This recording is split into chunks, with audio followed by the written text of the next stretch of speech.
हर profession में एक professional का टूल होता है. लॉयर्स के लिए इंग्लिश उनका टूल है. तो ये भी बात है that so much of this profession is about learning on the job कि आप सब कुछ नहीं सीख लोगे. How do you choose a chamber? कैसे डिसाइड करना है कि मैं किस तरह के चेम्बर को ज्वाइन करूंगा? It's good to join a chamber where आप ड्राफ्टिंग भी सीख सको, आप फाइल कर सको, उससे आप रिस्पॉन्सिबिलिटी भी सीखते हो क्योंकि आप अपने बॉस के नाम पे फाइल करते हो. मुझे परसों ये एक एडवाइस दी गई है कि अगर 5 साल में खुद का खर्चा निकले और 10 साल में परिवार का तो ठीक.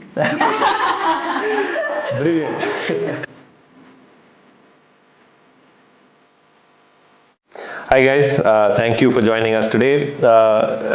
This is a new series started by Law Varta. इसका पॉइंट ये है कि any law student who is considering the idea of litigation, जिसको लगता है कि मुझे litigation करना है नहीं करना है, वो किन फैक्टर्स को कंसिडर करता है, क्या सवाल अपने दिमाग में सोचता है या सोचती है, और क्या वो इन्फॉर्मेशन है जो उसके पास आज नहीं है. क्योंकि हम लोग जब स्टार्ट ऑफ कर रहे थे लिटिगेशन के लिए, सारी चीज़ें हमें नहीं पता होती थी, कुछ हम तुक्केबाजी में कहीं हम लोग ट्राई कर लेते थे. तो काफ़ी हिट एंड ट्रायल है और इतना शायद नहीं होना चाहिए. ये इसका आइडिया है. और thank you so much for joining us Niti, Shivani, Dakshita. Let's start with some introduction. आप लोग क्या करते हैं और क्या आपकी करंट प्रोफाइल है? नीति. Hi everybody, my current profile is that I have recently cleared your exam. I am a lawyer जिसका 6+ years PQE है. I have been practicing law since 2017. In these 6 years मैंने बहुत सारी चीज़ें ट्राई आउट की हैं. मैंने अपना जॉब स्टार्ट किया था ट्राइलीगल प्रोजेक्ट फाइनेंस से. मज़ा नहीं आया. I shifted to competition law, enjoyed it very much. But corona के टाइम पर सेल्फ इंट्रोस्पेक्ट किया तो लगा कि सैचुरेशन आ रहा है and I was limiting myself too early to a niche practice. And then obviously मैंने अपने पीयर्स को देखा जो वेराइटी ऑफ लॉस करते थे, तो मुझे लगा कहीं कि मेरे अंदर थोड़ा सा मिसिंग है नॉलेज ऑफ लॉ. तो फिर मैंने जनरल लिटिगेशन स्विच किया अक्टूबर 22 में. Now I am close to 2 years into general litigation and along the line I cleared the AOR exam. That's very interesting. जो एक बड़ी अच्छी बात आपने कही कि शायद जनरल नॉलेज ऑफ लॉ मुझे लगा मिसिंग था. तो we'll come back to that. I think वो एक बहुत अच्छा स्टार्टिंग पॉइंट होगा. Shivani. So I also have 6+ years experience. Litigation मैंने about 4.5 years किया है. Much like Neeti, in fact we are from the same college. हम दोनों NLIU भोपाल से हैं. ग्रेजुएशन के बाद मैंने भी खैतान ज्वाइन किया बॉम्बे में. I was there for a year and my last stint because there was a rotation policy then was Bombay high court में IP लिटिगेशन प्रैक्टिस करना. और बॉम्बे की ओरिजिनल जुरिस्डिक्शन है IP डिस्प्यूट्स पे. एंड वो मुझे बहुत इंजॉयबल लगा. और 1 साल हो गया था मुझे लॉ फर्म में, तो मैंने तब सोचा कि मुझे लिटिगेशन करना चाहिए. एंड क्योंकि मैं बॉम्बे से हूँ नहीं, मुझे लगा कि it is easier to start in a state जहाँ पे मुझे लैंग्वेज बैरियर ना हो. तो मैंने दिल्ली में स्टार्ट करने का सोचा एंड आई शिफ्टेड हियर. तब से मैं लिटिगेशन कर रही हूँ 2018 से, एक्सक्लूडिंग 1 year जब मैं अपना मास्टर्स करने UK गई थी. एंड करंटली मैं एक सीनियर के चेम्बर के साथ एसोसिएटेड हूँ, mainly supreme court and high court में. Nice, thank you. And Dakshita. Hi everyone. So I did my 3 years law. I am from Delhi University, and उसके बाद I prepared for judiciary exam for almost a year and gave few exams. I cleared UP prelims also, but मैं बहुत उसमें inclined नहीं हो पाई थी. And then and also the exams were not quite regular. सो काफ़ी gaps हो रहे थे and I was like at the same time thinking कि मेरा काफ़ी गैप होता चला जा रहा है. So I started with a senior advocate. उस टाइम पे उतना समझ में नहीं आ रहा था where to join. So I started with a senior advocate and he specialises in service law. So I did there for some time. Then I joined a litigation office but it was an AOR office. So I worked there for some time and then I switched to a chamber of a standing counsel for government of Delhi, and there I worked for 2.5 years and I learned a lot towards on the government side litigation. And then I went independent in 2021. I went independent and then since then I've been doing mix of law, and I'm also a standing counsel for Income Tax Department and Union of India for Supreme Court. So there and yeah, more or less that. And I'm also working for DALSA. So that is also there. Sweet, thank you so much. तो 3 AORs हमारे साथ हैं आज और we are very happy to kick off this series with them. तो मैं थोड़े से अब अजीब अजीब सवाल पूछना शुरू करना चाहता हूँ. And the first question is, are you a first generation lawyer? Yes. Not really. My grandfather was an advocate, but he was a very good criminal advocate, but he's practiced only in my district hometown, that is Gorakhpur. So, but he left his practice almost like it's been 10 years now. He's 92 years of age, so it's been some time. It's been some time. And then your parents didn't? No one else in my entire family. So that's a nice sort of setup. We have first generation lawyers. And how did you end up litigating? मतलब ये बहुत ज़्यादा law students सोचते हैं कि अच्छा अब मुझे लिटिगेशन करना है, फर्म करना है, इन हाउस जुडिशरी, UPSC, जो भी. हम लोग एटलीस्ट मेरे टाइम में मैं सोचता था कि लिटिगेशन मुझे इसलिए करना है क्योंकि मुझे भागा दौड़ पसंद है, कि मुझे एक डेस्क पे बैठ के सिर्फ काम नहीं करना है. ऑब्वियसली ये सिर्फ लिटिगेशन में नहीं हो सकता, काफ़ी चीज़ें आपको ये दे सकती हैं, बट उस समय मेरी अंडरस्टैंडिंग ये थी. बट आप लोग लिटिगेशन में कैसे आए? मजबूरी से आए, चॉइस से आए, क्या क्या फैक्टर्स थे? एक तो शुतंजन ने मेरे टाइम पे बोला है, हम भी उसी टाइम के हैं. मैं ये क्लैरिफाई करना चाहती हूँ, we are all similar batches, we are not old people. But I think मेरे लिए, लाइक यू सेड शुतंजय, मेरी most internships were in corporate law firms. I was totally in the corporate game. पैसे कमाने हैं day one से, यही करना है, सब यही कर रहे हैं. You know, people who are doing well in college are doing this. And you will also get to go to a big city, work, rent your own apartment, party on the weekends. Very attractive. So that's how I started. I had just one litigation internship which I did बहुत पहले, second year में कभी Bilaspur high court में. सो वो तो मेरा motivation बिल्कुल नहीं था for litigation. For me it was कि जब मैंने अपने लॉ फर्म में कुछ टाइम के लिए ये किया तो मुझे लगा कि ये मुझे अगर ट्राई करना है, you know, I thought I will try this is the time to try it. This age in litigation? Litigation. So in 2018, barely 9-10 months after graduation, मुझे लगा कि अब ये ट्राई करना है तो अभी समय है. क्योंकि मुझे ऐसे अपने काफ़ी सीनियर्स मिलते थे लॉ फर्म्स में जो ये कहते थे कि अब तो हम 6-7 साल से यहाँ हैं, यू नो, हम maybe we should have tried it, but you know now we are there. So it sounded like you can get complacent with a high paying good job. I am not saying law firms are bad, but it's about आपको ये करना है या नहीं. तो मुझे ये लगा कि ये टाइम सही है अगर ये ट्राई करना है. तो कॉम्प्लेसेंसी वाला पॉइंट काफी इंटरेस्टिंग, क्योंकि उसके बाद आपको शायद इनर्शिया एक फील हो कि बस यार अब मैं यही हूँ, मैं यही हूँ और सब ठीक चल रहा है, आराम की ज़िंदगी है. आप ट्रैवल कर सकते हो, आप अब्रॉड जा सकते हो from your very first year, and all of that is very attractive. But I think मेरे लिए ये पॉइंट था कि मुझे तब अपनी जॉब इतनी फुलफिलिंग नहीं लगती थी. तो मुझे लगता था कि अब ये मुझे करना है ट्राई, तो यही टाइम है. एंड अगर जो भी है शिफ्ट होगा, पे हिट होगा, ये सब सुना था, तो I should try it now and I can always come back to it. क्योंकि हमें ये बोला गया था कि you can always come back to it. And when I left, इतने लोग थे लॉ फर्म में जिन्होंने मुझे ये कहा कि मतलब बहुत अच्छा है कि तुम ये अभी कर रही हो, क्योंकि हम भी ये करना चाहते थे पर हमने कभी किया नहीं.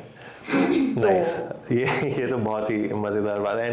And what do you do have to, as in how did you end up in litigation? I actually, my internships were also, because I did my law from DU, so I was in Delhi, and all my internships are also in Delhi, and I mostly interned in Delhi High Court, and a few times I went to some district courts at that point of time. तो मेरा basically रहा scene क्या कि जब मैं Delhi High Court में enter किया, and I was again like my first internship was with a service law advocate, and she was very active, and उनके साथ मुझे मतलब जो पूरा कैट से लेकर हाई कोर्ट का पूरा सीन रहा, एंड वहाँ पर और एडवोकेट्स को मैं that was my first semester in fact. तो मुझे लॉ का भी उतना नॉलेज नहीं था, but at the same time वहाँ पर जाने के बाद जो जजेस के साथ इंटरेक्शन था, जो आर्ग्यूमेंट्स थे, जो पूरी प्रिपरेशन थी, and she was so good at it that she use to like उस टाइम मुझे ये चीज़ बहुत इम्प्रेस किया था that she use to come out from the court and then she start dictating and we started writing all the drafts that she wants to make. तो मतलब today if I think back, I think कि मतलब she used to complete the entire writ वहाँ पे खड़े खड़े. She used to dictate and उनके juniors and हम भी पीछे से उसमें जो भी लिख सकते थे स्क्रिबल कर सकते थे. Very hands on and she was मतलब इतना क्विक था उनका रिस्पॉन्स चीज़ों को लेकर. लाइक थोड़ा स्पेशलाइज था सर्विस लॉ में, but still so I thought that really attracted me at that point of time. तो मुझे ये लगा था कि नहीं मतलब मुझे इतना क्विक होना है विद माई लॉ कि एंड जो वहाँ पे सर्टेन क्वेश्चंस होते थे जजेस के and she knew to the answer. So those things really attracted me and then I was like नहीं, litigation has is own what do you say that kick that gives you कि हाँ मतलब you know that coming up with that kind of answer that answers the judge and shuts the other side also at the same time. तो वो भी थोड़ा सा मुझे काफ़ी हो गया. And then and other internships were also as a law clerk with the, I mean it was an internship with judges. So वहाँ पर भी I observed a lot of senior advocates and everything. तो उस तरह से देख के मुझे काफ़ी वो चीज़ अट्रैक्ट किया. The kick is the most important thing. I think बहुत अच्छा वर्ड आपने यूज़ किया है क्या. मतलब उस टाइम पे वो काफ़ी था और फिर ग्रेजुअली क्योंकि फिर मैं उसी तरफ ही चली गई. एंड देन डिस्ट्रिक्ट कोर्ट्स में भी आई इंटर्न मतलब आई डिडंट इंटर्न एक्चुअली, मतलब मैं व्हेन आई स्टार्टेड तो मैं कुछ मैटर्स के लिए कभी कभी गई. Quite different then high court of course, but मतलब वो भी काफ़ी इंटरेस्टिंग था. वहाँ पे सब हिंदी में ज़्यादा था और मतलब I think that also attracted me the language and everything कि किस तरह से वहाँ पर कॉन्वर्सेशंस हो रहे हैं जजेस और एडवोकेट्स के बीच में. और ऑब्वियसली मतलब प्रोसीजर तो वहीं पे देखने को मिला जो मैंने पढ़ाई की वहाँ, क्योंकि हाई कोर्ट में it was all about writ, but जो एक्चुअली प्रोसीजर जो मैं उस टाइम पे पढ़ भी रही थी वो मुझे डिस्ट्रिक्ट कोर्ट में देखने को मिला था. सो district court was also very interesting. That's so nice. तो दक्षता का एक्सपीरियंस बिल्कुल वही है कि मैंने लिटिगेशन इंटर्नशिप की, मजा आ गया एंड आई जस्ट या सो दैट्स नाइस. एंड नीति, what is your story? My story is more like बनी फ्रॉम ये जवानी है दीवानी. बिकॉज उसे सब करना है, भागना है, दौड़ना है, बस रुकना नहीं है. And I am a firm believer of YOLO, you only live once, right. तो वो प्रिंसिपल मैं अपनी प्रोफेशनल लाइफ में भी यूज़ करती हूँ जो मैंने अभी तक एक्सपीरियंस किया है. Because I am a very self introspecting person. Monthly और 2 मंथली बेसिस पे मैं ये देखती हूँ कि मैं जो कर रही हूँ where is it leading me. So my story is that I was in law school, not one of the most sorted student. Things are happening going along the way, and when I started my law school, जो हमें idea cell किया गया था वो ये था कि NLUs आपको एक ऐसे एरिया में ले जाते हैं जहाँ पर अपॉर्चुनिटी इंटरनेशनल लेवल पर है, जहाँ पर पे बहुत अच्छा है एंड फर्स्ट जनरेशन लॉयर के लिए अपना बेस स्टैब्लिश करना भी आसान है. अच्छा, ये वो ड्रीम है जो आपको प्री NLU टाइम में सेल किया. मतलब आपको लगता है कि you are special, you are in NLU, you feel you are special. ये जो डिस्ट्रिक्ट कोर्ट में प्रैक्टिस कर रही है तो रेगुलर काम कर रहे हैं, you are there to lead the nation. So I was also like okay, मेरे को ये लिटिगेशन नहीं करना है, I want to go explore the firm side of the law. Incidentally I landed into my first job. I was doing it, but वो करते करते जब मैंने 1 साल तक एक भी सिंगल बैरक नहीं उठाया तो मुझे रियलाइज हुआ कि मैं जो कर रही हूँ और जो मुझे करना चाहिए शायद वो दोनों अलग चीज़ें हैं. बिकॉज मैं प्रोजेक्ट इंफ्रास्ट्रक्चर टीम में थी एंड इट वाज समथिंग जो आपको लॉ स्कूल में बिल्कुल नहीं पढ़ाया जाता है. तो जब आप करते हो तो आपको लगता है कि यार we are running the law side of the major business जो इंडिया में इलेक्ट्रिसिटी ला रहा है and this and that and everything is so fascinating and attractive. But when you do it for over a year and it doesn't ignite the interest in you, you realize. So this is something that happened with me. Along with that, मुझे हमेशा से law school से ही competition law में interest रहा. It was my elective also. I looked up for opportunity, एक panel council को join किया और उसके बाद competition law till date remains to be my most interesting field. अगर 3 साल पहले मुझसे कोई कहता कि तुम कॉम्पिटिशन लॉ से ब्रेक लूँगी, मैं बोलूँगी कि over my dead body. It was so close to my heart and it still is. But जब मैंने वो किया और कोरोना आया, कोरोना ने हम सब लोगों को काफ़ी कुछ सिखाया एंड जो मुझे सिखाया वो ये था कि अगर आपके पास में एक लॉ की नॉलेज है तो आपके ऑप्शंस फ्यूचर में बहुत लिमिटेड हो जाते हैं. अगर कोरोना जैसा नेक्स्ट कोई पैंडेमिक आता है जहाँ मुझे अपने होम टाउन में जाके रहना पड़े, क्या मैं अपनी कॉम्पिटिशन लॉ की नॉलेज के बेसिस पर थ्राइव कर सकती हूँ या सस्टेन कर सकती हूँ? मुझे आंसर मिला no. And also I was surrounded by my friends, majorly Shivani who was doing variety. And मुझे हमेशा ये लगता था कि मेरी नॉलेज बहुत लिमिटेड है, मैं बहुत लिमिटेड तरह से दुनिया को देख पा रही हूँ क्योंकि मुझे केवल एक लॉ आता है। तब मैंने रियलाइज़ किया कि age and when you climb up the ladder your opportunity cost increases. आप जितना बढ़ते जाएंगे उतना ही आपका पैकेज कम होता जाएगा अगर आप अर्ली स्विच नहीं ले रहे हैं तो मैंने सोचा कि ये बेस्ट टाइम है स्विच करने का। अभी फर्स्ट 5 years एक्सपेरिमेंट करने के लिए मैंने डिसीजन लिया कि मुझे ये छोड़ कर के थोड़ा ब्रेक लेना ही पड़ेगा उसके। And then I shifted into general litigation.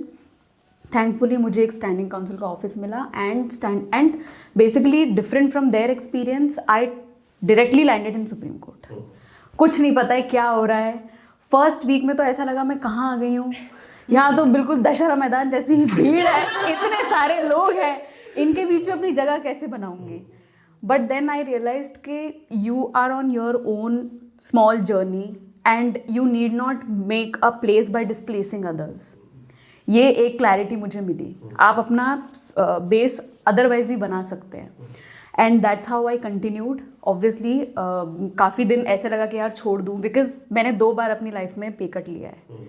एक बार जब मैं कंपटीशन लॉ में आई और एक बार जब मैं जनरल लिटिगेशन में आई। तो मैं अपनी लाइफ को इंट्रोस्पेक्ट करती थी, क्या कर रही हूँ मैं, क्या कर रही हूँ। But then every day after the day concluded and the next day began when I went to supreme court, जो आपको समझ में आता है कि आपका कंट्रीब्यूशन कितना इम्पॉर्टेंट है in the building of the jurisprudence of law, तब लगता है कि नहीं, you are on the right track. It just needs patience as deep as Pacific Ocean. That's it.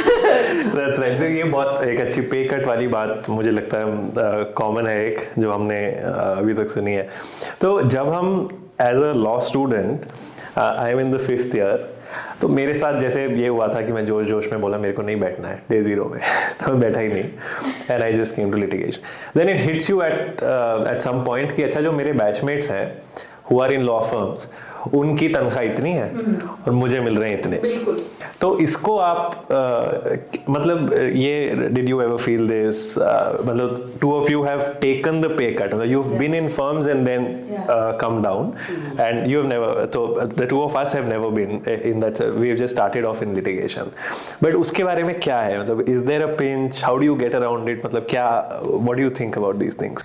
So when I took this step, जब मुझे ट्राइलीगल से निकल के मैंने एक लॉयर को ज्वाइन करने का डिसीजन लिया, पे कट में 70-80 हज़ार का अंतर था। पीयर से कंपेयर करना तो दूर की बात है। पहला चैलेंज तो फैमिली मेंबर्स का question, are you in your sane mind, तुम्हें पता है तुम क्या कर रहे हो। But I made them understand and thankfully मेरी फैमिली ऐसी है जिसे मेरे जजमेंट पे हमेशा भरोसा रहा है। फैमिली जब भी आपको कंसर्न दिखाती है because they have more experience than you, वो हमेशा आपको फ्यूचर इवेंचुअलिटीज़ के लिए रेडी करना चाहते हैं, ये बताना चाहते हैं कि आपने थॉट थ्रू किया है ये डिसीजन या नहीं। But anyway obviously it was a little pinching, but मुझे ऐसा लग रहा था कि I was setting myself free because मेरे जो पीयर्स हैं they were caught in the loop. वो ब्रेक फ्री करना चाह रहे थे पर नहीं कर पा रहे थे क्योंकि मेरे एक सीनियर जिसका 7 साल का एक्सपीरियंस था, उन्होंने कहा था कि we are too deep in the profession now. हाँ, मतलब हम इतना आगे जा चुके हैं, जो मैंने अपॉर्चुनिटी कॉस्ट की बात की कि हम इतना आगे जा चुके हैं कि अब हम पीछे जाएंगे तो हमारे लिए पे कट होगा। And one thing they did not mention but I experience now is opportunities भी कम हो जाती हैं क्योंकि लोगों को लगता है कि आप इतने साल के बाद में ये डिसीजन क्यों ले रहे हो, and then you start from the scratch. So they don't want to start from the scratch, they want to continue building in terms of pay. तो मैंने सोचा कि भाई इसका तो टाइम चला गया, मेरा है मुझे करना है। Because one additional rule I follow is risking is better than regretting. That's true. That is true. That is very true. And what is, let me just ask a very random question. Are you happy where you are? मतलब litigation में आने के बाद क्या आपको ये लगता है कि ये मैंने ठीक किया, मैं सही जगह हूँ, या कभी कभी आप ये भी सोचते हो एक और पॉसिबिलिटी हो सकती थी, I would have been in some other profession doing something else? तो उसके बारे में आप लोग क्या सोचते हैं? I think I'm happy now. Obviously there were times when I was in doubt कि मतलब although मैं हमेशा से litigation office में रही, but I was with someone, there was a fixed pay that I was getting at the end of the month. Today I'm independent, it's difficult it's questionable sometimes that I have to run office, I have to run my life. So and obviously back then when I was in a litigation chamber also, compared to my peers who were working in a firm, unse मैं compare करती थी, things were obviously very much different, the lifestyle that I was living and the lifestyle that they had. But throughout this time, and it was questionable to, and मतलब कि litigation में जाना है, सब कुछ खुद ही देखना है. And apart from money side also, there were times when you are just standing there and representing your client, and there were a lot of responsibility that way.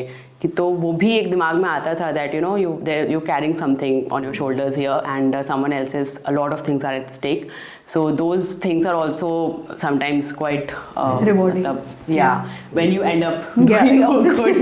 But also मतलब पे का एक ये एंगल भी है कि आप तीनों ही दिल्ली से नहीं हो. हाँ, तो that is what. तो आप रेंट भी दे रहे हो, ये Exactly, भी कर रहे हो, तो हाँ उस कम पे में फिर then you have to ask your parents for help या कुछ ऐसा. In the beginning, obviously. Gradually, you want to go independent completely, financially also, that you're not relying on anyone. So in the beginning, it was difficult. Chamber practice में it's not that much of a pay, and surviving in Delhi, it was basically मेरे काफ़ी friends भी यहाँ पर थे, so we all pooled in, took a flat together. So those things help. But yeah, in the beginning you had to. कितने साल आप लोगों को फैमिली से हेल्प लेनी पड़ी? I have always been able to make the ends meet without any support. मैंने जो ट्रैजेक्टरी फॉलो की है वो ये है कि I'll cut down my expenditure जहाँ भी ज़रूरत है, और I'll choose not to go for party or to have a meal or to order from outside. But मैं फैमिली को नहीं बताऊँगी, क्योंकि अगर मैंने बताया तो उन्हें लगेगा कि I am not able to survive. और ऐसा नहीं है कि वो सपोर्टिव नहीं है, बट उन्हें लगेगा कि ये स्ट्रगल कर रही है. I wanted to show them that no I am liking what I am doing. तो मैंने हमेशा, जब मैंने अपना फर्स्ट स्टिंट था आउटसाइड लॉ फर्म, तो ये थॉट तो बिल्डअप हो ही रहा था, तो मैंने ऑलरेडी अपनी लाइफस्टाइल को चेंज करने की कोशिश की और अपनी डिस्पोजेबल इनकम एक्स अमाउंट पर हमेशा रखी. मतलब 2-3 महीने अपने आप को मेंटली ट्रेन किया, और उसके बाद फिर मैंने जंप लिया, and touch wood so far so good. I think मैंने 2 साल तक तो हेल्प ली थी, क्योंकि अनलाइक नीति, I did not cut down on my expenses. I wanted to go for all those parties. And मतलब मेरा यही था कि अभी मैं मांग सकती हूँ, मैं थी भी उस पोजीशन में कि मैं हेल्प मांग सकती थी अपनी फैमिली से. And I think more than us asking for help, they want to help. Yes. It's just we जो हम दीवार खड़ी कर देते हैं कि नहीं, we are on our own.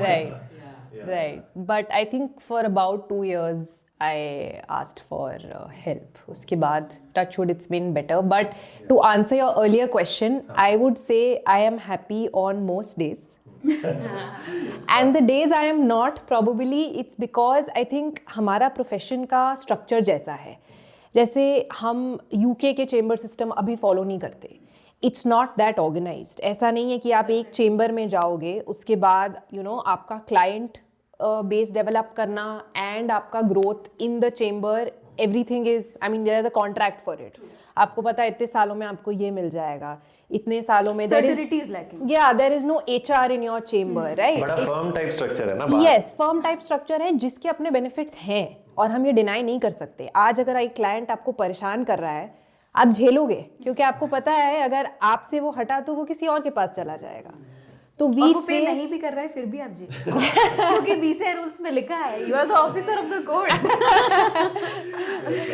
पे can never come in the way of representing the client. So कुछ आई थिंक हमारे प्रोफेशन की प्रॉब्लम्स हैं जिसके कारण यंग स्टूडेंट्स या यंग लॉयर्स डिस्करेज फील कर सकते हैं स्टार्टिंग में कि you are thrown in this profession. I mean, you chose it, but when you start out, you feel like you are thrown in the deep end.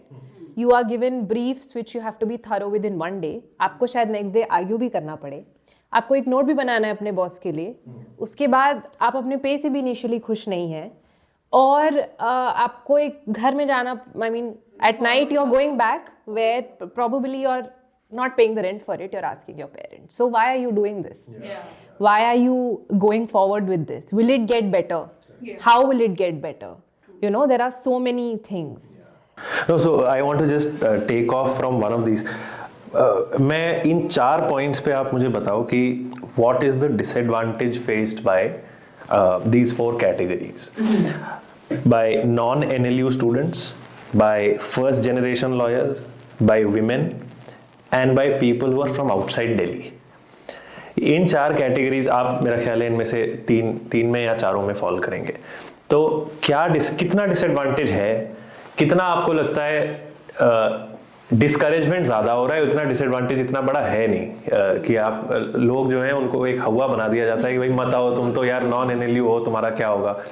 ये कितना difference पड़ता है और उस डिफरेंस को ओवरकम करने के कोई तरीके हैं कि नहीं है, कैसे हम लोग इसको नेविगेट करते हैं? Non-NLU, not from Delhi, being a woman and a first generation advocate. So I think I'm all of that. Yes. Except like first generation, like I told you in the beginning, it's I really struggled. I had to take my parents' support for quite some time. Initially, I was preparing for my judiciary exams, so that time too I was. I want to come to that also in some time. Yeah. Yeah, completely with nothing, and then I started with a very minimum amount. It was basically my parents said, okay, तुम उसको ना saving में ही डाल दो, तुमको वो क्या ही मतलब तुम कर रही हो, तुम उसको सेव करो for whatever. But thankfully I did that, and gradually जब मेरा इनकम भी इंक्रीज हुआ तो वो सेविंग्स भी मुझे हेल्प की धीरे धीरे करके चीज़ों को वो एक उसमें लाने में, लाइन में लाने में. And I had my friends, so मेरे पास हमेशा एक वो रहा था दैट मुझे शेयरिंग करके रहने में इजी रहा था कि मुझे रैंडम लोगों के साथ नहीं रहना पड़ा. And because that is one of the reason why people choose to take a 1 BHK, और वो थोड़ा महंगा हो जाता है दिल्ली में उन लोगों के लिए. And then they end up paying a lot on their accommodation, their commute and everything. I made it a point to keep it close to my office and to share it with my friends so that it doesn't burden me a lot. That's right. And just on the part where you said UPSC के लिए मैं prepare किया, मैं judiciary के लिए मैं prepare करी थी, तो बहुत लोग हैं जो UPSC जुडिशरी इन कॉम्पिटिटिव एग्जाम्स के लिए प्रिपेयर करते हैं और उनका मतलब उनके दिमाग में फिर 2-3 साल बाद कुछ डाउट्स आने लगते हैं. ऐसा कुछ लोगों ने जब मैं पूछ रहा था लोगों से कि क्या क्वेश्चंस चाहते हो मैं अपने गेस्ट से पूछूं, उन्होंने कहा यार उसके बाद हमें लगता है कि अब तो हम जंग लग गया, अब तो हम तो लॉ पढ़ी थी हमने 2-3 साल हो गए, अब हमें पता नहीं हम कैसे पढ़ेंगे लॉ के लिए. अब तो हम UPSC वाली लॉ पढ़ रहे हैं, मतलब जो UPSC के लिए कर रहे होते हैं वो UPSC ऑप्शनल अगर इन्होंने लिया होता है तो थोड़ी उसकी करते हैं, पर कहते हैं वो तो बहुत अलग है और हमें याद ही नहीं लिटिगेशन कैसे करते हैं. ऊपर से अब हम उन लोगों के साथ compete करेंगे जो अभी ग्रेजुएट हो रहे हैं, who are freshers, तो हमें पे भी उतनी मिलेगी ऑफिस में. ऊपर से हमें ऐसा भी लगेगा यार तुम्हें भी उतना ही आता है, 2-3 साल जूनियर को भी उतना ही आता है लिटिगेशन में, और हमारा ये PQE भी नहीं काउंट हो रहा. तो व्हाट इज मतलब ये ऐसी फीलिंग्स आपको या कोई और लोग जिन्हें आप जानते हो इनको कैसे नेविगेट करते हैं? क्या इसमें मतलब इसमें कितनी सच्चाई है? इसमें ना यहाँ पे 2 चीज़ें हैं. एक तो हो गया if you are preparing for judicial exams, दूसरा हो गया preparing for UPSC. So judicial exam if you are preparing, you are very much in touch with everything that is happening in your own field, and with respect to litigation, honestly within 6 months you will learn everything. Her court का अलग practice होता है, हर court की अपनी procedures होती हैं, so that will take like few months for you to. मैं भी जब लिटिगेशन में आई थी तो मुझे ऑनेस्टली बहुत मतलब एडजर्नमेंट और पास ओवर बहुत कम जब डिफिकल्ट हो गया था समझना कि ये क्या चीज़ है. So it's not that difficult कि आपको लिटिगेशन का जो प्रैक्टिस एस्पेक्ट है उसका क्या सीन है. जुडिशरी और UPSC में डिफरेंस ये है कि जुडिशरी में you are in touch with your barracks, you are in touch with all the current happenings, but at the same time UPSC में it's a lot like because it's your optional, तो तुम्हें बिल्कुल रटना है केवल जितना चीज़ें तुम्हें वहाँ पे लिखनी है, उससे ज़्यादा कुछ भी नहीं. You don't have time basically. So I know someone who prepared for UPSC for almost 7 years, sat for 3 or 4 interviews also. 7 years? Yeah, complete 7 years जो उनको देना था.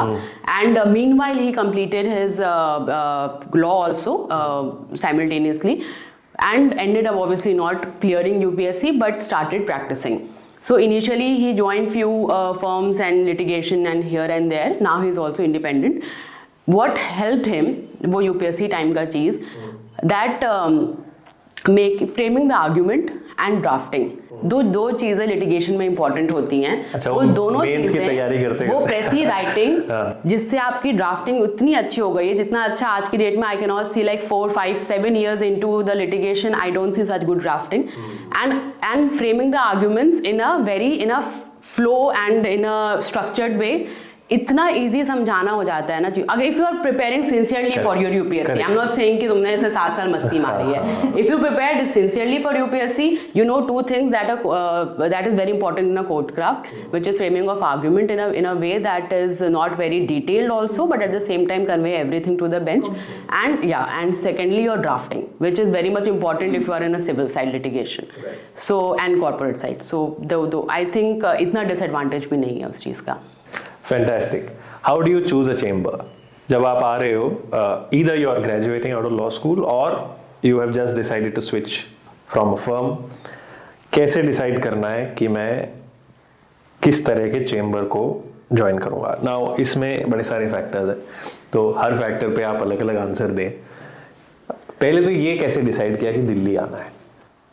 मैं तो क्योंकि मेरा कॉलेज ही दिल्ली में था, I intern in Delhi, my graduation was also from Delhi and my law is also from Delhi, मतलब तो मेरा उसकी वजह से मेरा दिल्ली ही मतलब बेस बन गया। Then I did not thought of going anywhere. You guys tell, because first job location was Delhi.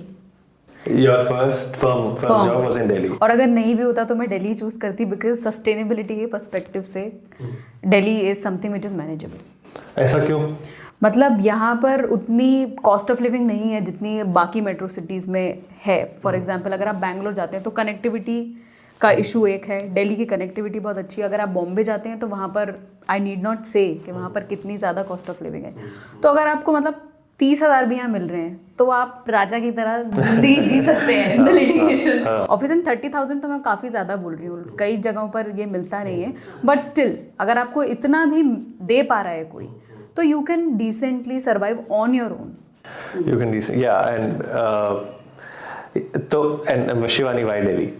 Shivani must have looked good answer. Yeah, because you're from Raipur. You went to Bhopal for college and started in Bombay. Yeah. No, so Bombay, where I was working, was not an option. One, because like Neeti said, cost of living. And हमने सुना था कि वहाँ पे जो सच भी है कि लाइक मोस्ट प्रेसिडेंसी कोर्ट्स वहाँ पे आपको शायद एक रेगुलर पे ना मिले स्टार्टिंग से, तो वो तो मतलब बिल्कुल सस्टेनेबल नहीं था। सेकंड, वहाँ पे इवन दो हाई कोर्ट्स पर से don't have a language barrier, English में है, पर आपके सारे पेयर्स लोकल लैंग्वेज में ही बात करते हैं वहाँ पे, आपके कॉलीग्स और Gujarati, right? So if you are not from any of those, you don't speak any of those languages, you may feel excluded or you may find it difficult to litigate, जहाँ पे लैंग्वेज इंपॉर्टेंट है, जहाँ पे आपको translations करानी पड़ती हैं, जहाँ पे कभी कभी क्लाइंट से आपको लोकल लैंग्वेज में बात करनी पड़ती है। बट मेरे होम टाउन में हाई कोर्ट की कोई बेंच नहीं थी, तो मैंने सोचा कि अगर स्टार्ट करना है तो I should again like go to the deep end of it, start in Delhi जहाँ सुप्रीम कोर्ट भी है, सारे कोर्ट्स हैं। मेरे कॉलेज से काफ़ी सीनियर्स थे जो सुप्रीम कोर्ट में प्रैक्टिस कर रहे थे, तो मेरे पास उनका फीडबैक था। दूसरा ये सुना था, and I think it's absolutely true, कि दिल्ली के courts are very encouraging towards young lawyers, specially high court, supreme court. आपका जो फेयर है of not being able to argue, of not being able to present your case, in courts में हट सकता है। वो आपको इस बात के लिए they won't look down upon you कि आप यंग हैं, आपको कुछ आता नहीं। डिपेंडिंग ऑन जजेस। Okay. Depending on judges, but it's a good court to a good city to start litigation. Plus also you have all appellate tribunals also, so you're in the Yes. pool of opportunities. एक और small factor but I think important होता है जब आप young होते हो, was कि मेरे बहुत फ्रेंड्स थे यहाँ पे, तो मैंने सोचा कि घर पे कौन जाएगा, वहाँ पे कौन करेगा, यहाँ रहते हैं एवरीडे बेसिस पर एनकरेजमेंट हाँ, चाहिए। दोस्तों के साथ रहेंगे, कुछ तो कर ही लेंगे, कुछ तो हो ही जाएगा। एक question Chaitanya we can get back to is the disadvantage faced if you are a woman. Yes. Because I think काफ़ी young लोग ये चीज़ सोचते हैं, and I think a lot of people our age still think this because we still face it. So I think ये बिल्कुल disadvantage है, in the sense sometimes your colleagues fellow lawyers, clients may not take you seriously. And कभी कभी आपके लिए as a women easy होता है ये पॉइंट आउट करना कि इसीलिए आपको सीरियसली नहीं लिया जा रहा है क्योंकि आप एक फीमेल एडवोकेट हो। तो जैसे कमर्शियल लॉज में माना जाता है, मतलब लोग सोचते हैं कि नहीं आता होगा, क्रिमिनल लॉ है नहीं आता होगा। So when I started out मुझे बोला जाता था कि अगर डिस्ट्रिक्ट कोर्ट में आपको जाना है आर्ग्यू करने तो आप कुर्ता पहन के जाओ, पैंट शर्ट पहन के मत जाओ और बिंदी लगा के जाओ तो आपको सीरियसली लिया जाएगा। एंड आई डोंट नो उस वक्त जब आपको ये बोला जाता है तो इवन तो आप नहीं अग्री करो, बट अब मैं जा रही हूँ, मेरा मैटर है तो शायद मैं ये कर भी लूँ क्योंकि मुझे लगेगा कि what if this matters, whatever it takes. And once I remember, matlab people even in high courts and supreme courts, will not leave an opportunity to comment on what you are wearing. Yeah. So once I remember I was in the high court and I was wearing a sari and I was asked if I am married or not by some fellow lawyer who I didn't know at all. Strange. And it's just I was very stunned by that question. लेकिन ऐसे comments आते हैं. Luckily I have been with bosses जिन्होंने कभी ये distinction draw नहीं किया और बहुत encourage किया है. तो I would suggest कि आपको disadvantage feel हो सकता है from fellow lawyers, from your peers, from your contemporaries.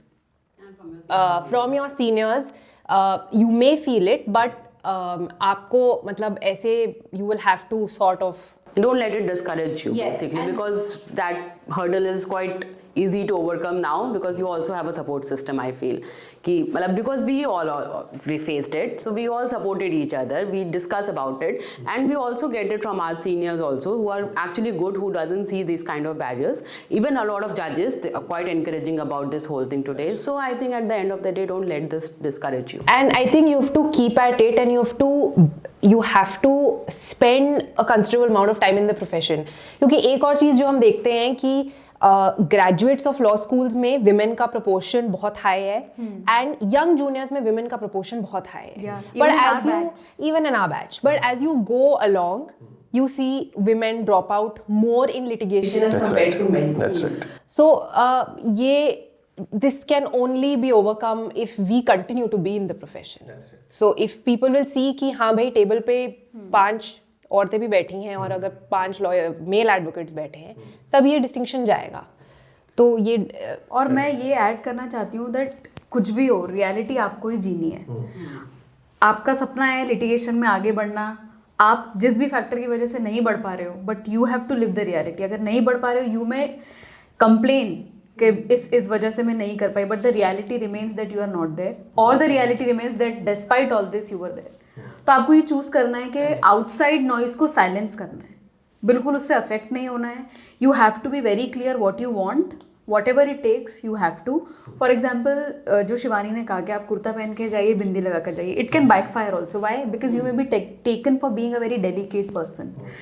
Women के लिए जो माना जाता है कि हल्ला नहीं मचा सकती, क्रिमिनल में बेल चाहिए तो हल्ला मचाना है, because this is how, एक तो बॉलीवुड का भी इसमें कंट्रीब्यूशन है। बॉलीवुड में आपको कभी भी लीड रोल में फीमेल बहुत कम दिखेगी। यामी गौतम का एक लेटेस्ट सीरीज है, that's the only one, but still, Oh My God 2, right, yeah.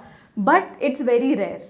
So perceived. It's that the recent series is that Criminal Minds. Criminal Minds. Yeah, has it, Shreya Bangalkar is nailing it. And they have shown the actual reality के firm में क्या होता है, litigation में क्या होता है. And you will find male advocates who will browbeat female colleagues on the other side because they think this will break her confidence.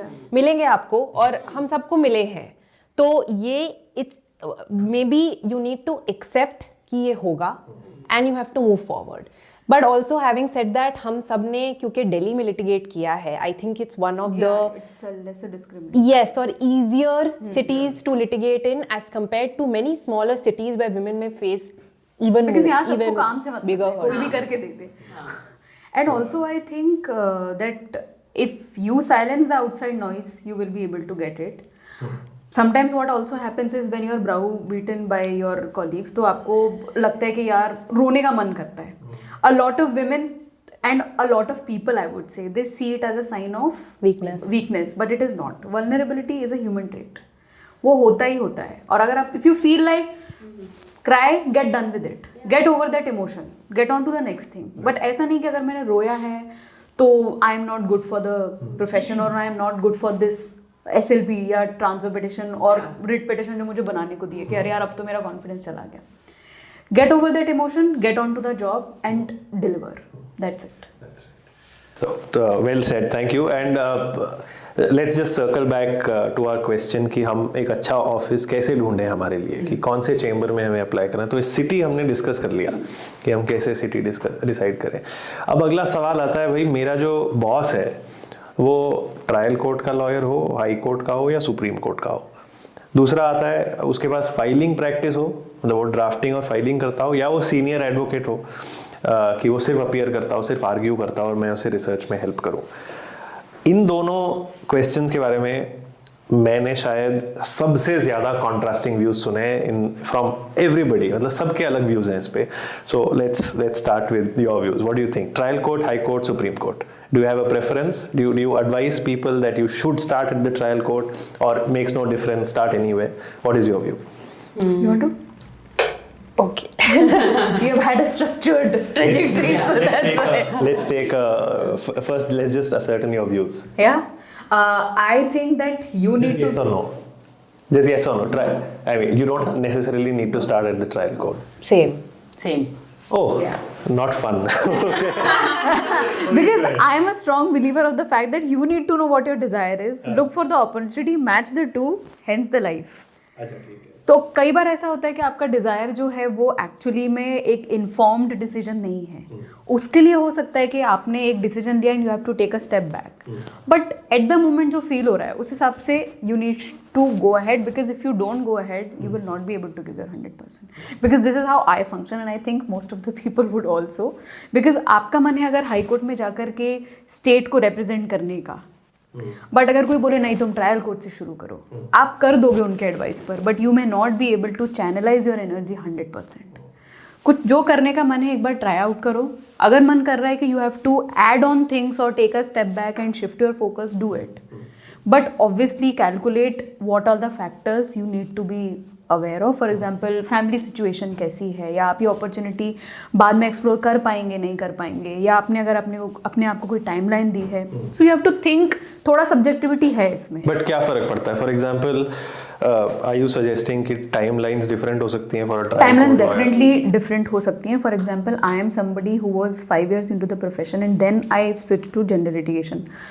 I used to see my peers who had a sorted mind since their college life कि मुझे ऐसे ऐसे ऊपर चढ़ना है. जो pyramid है tribunals का या कोर्ट्स का या जुडिशियल सिस्टम का, दे वर सॉर्टेड. हमें ट्रायल कोर्ट करना है, उसका स्टेप एक आगे जाके हाई कोर्ट जाना है, एक स्टेप आगे जाके supreme court. So I could see the clarity of thought and everything in them compared to my struggle that I am trying to navigate around. But if you give it enough time meaning ये नहीं है कि 6 महीने में clarity आ जाएगी, but अगर कोई matter आ रहा है, you need to remember only one thing that you are an advocate and you know how to read English. English वाली बात पे मैं पकड़ लूंगा. मुझे ये भी मुझे पूछना है कि ये कितना इम्पोर्टेंट है, और हमारे प्रोफेशन में शायद ये वो ट्रायल कोर्ट वाले सवाल से जुड़ा हुआ है, क्योंकि दक्षिता ने भी मेंशन किया कि जब मैं इंटर्नशिप में ट्रायल कोर्ट जाती थी वहाँ ज़्यादा हिंदी यूज़ होती थी. तो इस प्रोफेशन में as a blanket statement, is it discouraging to people who are not fluent? Definitely, because her profession में एक प्रोफेशनल का टूल होता है. लॉयर्स के लिए इंग्लिश उनका टूल है. फॉर एग्जाम्पल जो सर्जन है उसके लिए उसके ऑपरेशन करने वाले टूल्स में उसकी महारत होनी चाहिए. सिमिलरली फॉर अ लॉयर, आपके पास अगर इंग्लिश का कमांड नहीं है, you may be sustaining in trial court but you will not be able to flourish in higher courts. Why? Because that is what the recognize language is. And जैसे बोलते हैं when in Rome do what Romans do. या तो आप अपने ऊपर sympathy लेकर ये बोल सकते हैं कि यार मेरा डिसएडवांटेज है, मुझे इंग्लिश नहीं आता वरना मैं वहाँ होता, और you take up the opportunity that okay if this is what it takes I will do it. So it's more about your attitude and I will say it without any qualms or any reservations that English में fluency होना बहुत ज़रूरी है and you can always do it over time. You have to give special effort if you are not somebody from English medium school. अगर आप Hindi medium से हैं और आपने डिसीजन लिया है कि मुझे इस प्रोफेशन में फ्लरिश करना है, तो you will have to do this. या तो सिंपैथी लेकर बैठे रहिए, या फिर jump into the arena, do what it takes, it requires and just nail it. Actually ये जब आप हाई कोर्ट सुप्रीम कोर्ट के लिए या even district courts when you think कि अच्छा but I have to argue a case, you know why should it matter कि मैं कितनी अच्छी इंग्लिश बोल पा रही हूँ या मैं ठीक ठाक बोल पा रही हूँ, ultimately I have to just get my point across. So ये बात सच है, ultimately you have to get your point across. अगर आप वो कर पा रहे हैं तो इट्स ग्रेट. बट ये रियलिटी है हमारे प्रोफेशन की कि I think the bar and bench will take you more seriously And it's a harsh reality. if you are good in this language. And but ये मतलब having said that you have to keep it in mind कि ये आपका main skill नहीं है. Main skill आपका articulate होना है. Analytical. तो I think just being good in English or having a fluent English, not working hard on your matters, not building those arguments, not putting in those hours will not get you places. But it is definitely something that will help you. correct. So and also a lot of times क्या होता है, लोगों के self confidence के लिए ज़्यादा important होता है कि मैं बहुत अच्छी इंग्लिश नहीं भी बोल पा रही हूँ, पर देखो बाकी सब बोल रहे हैं, नो जजेस उनको शायद ज़्यादा सुन लें, मेरा बॉस शायद मुझे हायर कर ले, मैं जिसके पास काम करना चाहती हूँ, ये चीज़ें ज़्यादा मैटर कर जाती हैं. And then you end up criticizing the profession, but as I said, obviously you have all the right to criticize, but but मुझे पर्सनली एक चीज़ ये भी लगता है कि गिवन मतलब the majority of the state in the north side specially are Hindi speaking states, so मतलब इवन दो हाई कोर्ट के languages all throughout are English, but मतलब they are not so much discouraged. ठीक है, so I think ठीक है, दिल्ली बॉम्बे में अगर आपको प्रैक्टिस करना है, सुप्रीम कोर्ट स्पेसिफिकली करना है, तो you need to know English. But I think उन स्टेट्स में it becomes very good, in fact it's a very good this thing, you have skill, you have if you know Hindi. Because personally like I said मैं UP से हूँ, मेरे पास हाँ UP से अगर कोई प्लीडिंग्स आई है, कुछ आई है, I takes a lot of time to understand what it is to represent that person anywhere for that matter. Language cannot be that much of a barrier. Yeah. What is important is knowing the law. Yeah. Because if you know your law, you are confident no matter the language. Yeah. So I think मुझे personally ये लगता है कभी-कभी कि अगर मैं कहीं बीच में अटक भी गई कि मुझे एक वर्ड नहीं आ रहा इंग्लिश का, I'll say that in Hindi in front of the bench will not discourage me or not listen to me. But अगर मेरा law गलत हुआ, so then obviously that will create a problem. That's right. And so, Shivani, you started your litigation career at the offices of a filing advocate. Yes. Mainly a filing advocate. Yes. In the High Court and Supreme Court. Yeah. So, but mainly High Court. Neeti, you started with a filing advocate primarily in the Supreme Court. By filing advocate, I obviously mean they also argue. Yes. But they are. But also they are the only sort of main advocates you have. Yeah. And you started off with a senior advocate. I started with a senior, but that was a very brief. Very brief period. So what influenced your, ये कैसे decide किया आपने कि उस समय जैसे आपने जिस सीनियर के साथ स्टार्ट किया, आपने जिस फाइलिंग एडवोकेट के साथ और आपने जिस फाइलिंग एडवोकेट के साथ किया, क्या सोच के किया? फाइलिंग एडवोकेट क्यों और वो वाले एडवोकेट क्यों? ऑनेस्टली मेरे साथ ये प्रॉब्लम थी क्योंकि आई वॉज इन दैट प्रिपरेशन वाला फेज, तो मुझे ना ये चीज़ का इतना नॉलेज ही नहीं था, मैं सही बताऊँ तो, कि फाइलिंग ऑफिस क्या, ड्राफ्टिंग ऑफिस क्या, एंड आर्ग्यूइंग ऑफिस क्या, एंड सीनियर ऑफिस क्या, एंड ऑल दैट. तो so I just grab the opportunity which I got at that point of time, जहाँ मुझे लगा कि after a gap of 1.5 years while I am just preparing, तो I got this opportunity, I should just take it and see where it goes from there. So with in like few months I realized कि यहाँ पे तो मुझे अभी सीखने को नहीं मिल रहा है. It's only just like basically सब कुछ कहीं से बना बनाया आ रहा है, मतलब as you know what senior offices. तो इसलिए मेरे लिए वो डिफिकल्ट डिसीजन उस टाइम पे उस सेंस में था, because I was not aware of this description. So then why did you switch? फिर आप फाइलिंग एडवोकेट के पास गए? हाँ, then I joined an AOR. तो उस time that is the reason, because when I went into the whole thing, then I realise okay these are the segregations and this is how I should know, because मुझे था inclination towards litigation like I said, and like I told you in the beginning when I saw that first person that I interned with, that how she was so quick about her dictation with drafting and everyone doing it. So I was like, no, I want to know that first, because that is the first thing that is before the bench. So you should know a good draft, how to make a good draft. So that is why I switched. That's right. Yeah. And So like Dakshita said, मुझे भी ज़्यादा नहीं पता था, बस ये पता था कि ठीक है ये डिस्टिंक्शन एग्जिस्ट करता है, बट किसे अप्लाई करना चाहिए इतना कभी तब नहीं सोचा. आजकल you know people are very aware कि ये डिफरेंट टाइप्स ऑफ प्रैक्टिसेस हैं, डिफरेंट टाइप्स ऑफ कोर्ट्स हैं, these are the big names, who should you go with, and they ask 10 different questions, but I actually didn't ask so many questions. I spoke to few seniors of mine जो दिल्ली में litigate कर रहे थे, and they gave me a few names and options. मुझे बस एक चीज़ पता थी कि बहुत बड़ा नाम या बहुत बड़ा सीनियर चेंबर में तब ज्वाइन नहीं करना चाहती थी क्योंकि मुझे कुछ आता नहीं था. तो मुझे लगा एक ऐसा चेंबर ज्वाइन करना ठीक रहेगा जहाँ मैं सब कुछ स्क्रैच से सीख पाऊँ या सब कुछ स्क्रैच से कर पाऊँ. तो मैंने एक ऐसा चेंबर ज्वाइन किया जहाँ पे मुझे गवर्नमेंट का भी बहुत काम करने को मिला और प्राइवेट काम भी करने को मिला. सो ड्राफ्टिंग, फाइलिंग, आर्ग्यूइंग सब कुछ करने को मिला. So I would suggest that trajectory was good for me. तो एडवाइस तो क्या ही, मतलब अगर कोई लेना चाहे तो आई वुड लाइक टू से कि it's good to join a chamber where आप ड्राफ्टिंग भी सीख सको, आप फाइल कर सको, उससे आप रिस्पॉन्सिबिलिटी भी सीखते हो क्योंकि आप अपने बॉस के नाम पे फाइल करते हो, आप पूरा ड्राफ्ट करते हो, आपके ऊपर वो रिस्पॉन्सिबिलिटी आती है और बहुत बार आप आर्ग्यू भी कर लेते हो. तो वो स्टार्टिंग का जो फियर है वो हट जाता है. And I feel high court join करना भी हेल्पफुल था, and may be Shrutanjay can tell us how it is different and Neeti can tell us how it is different to directly start from the Supreme Court.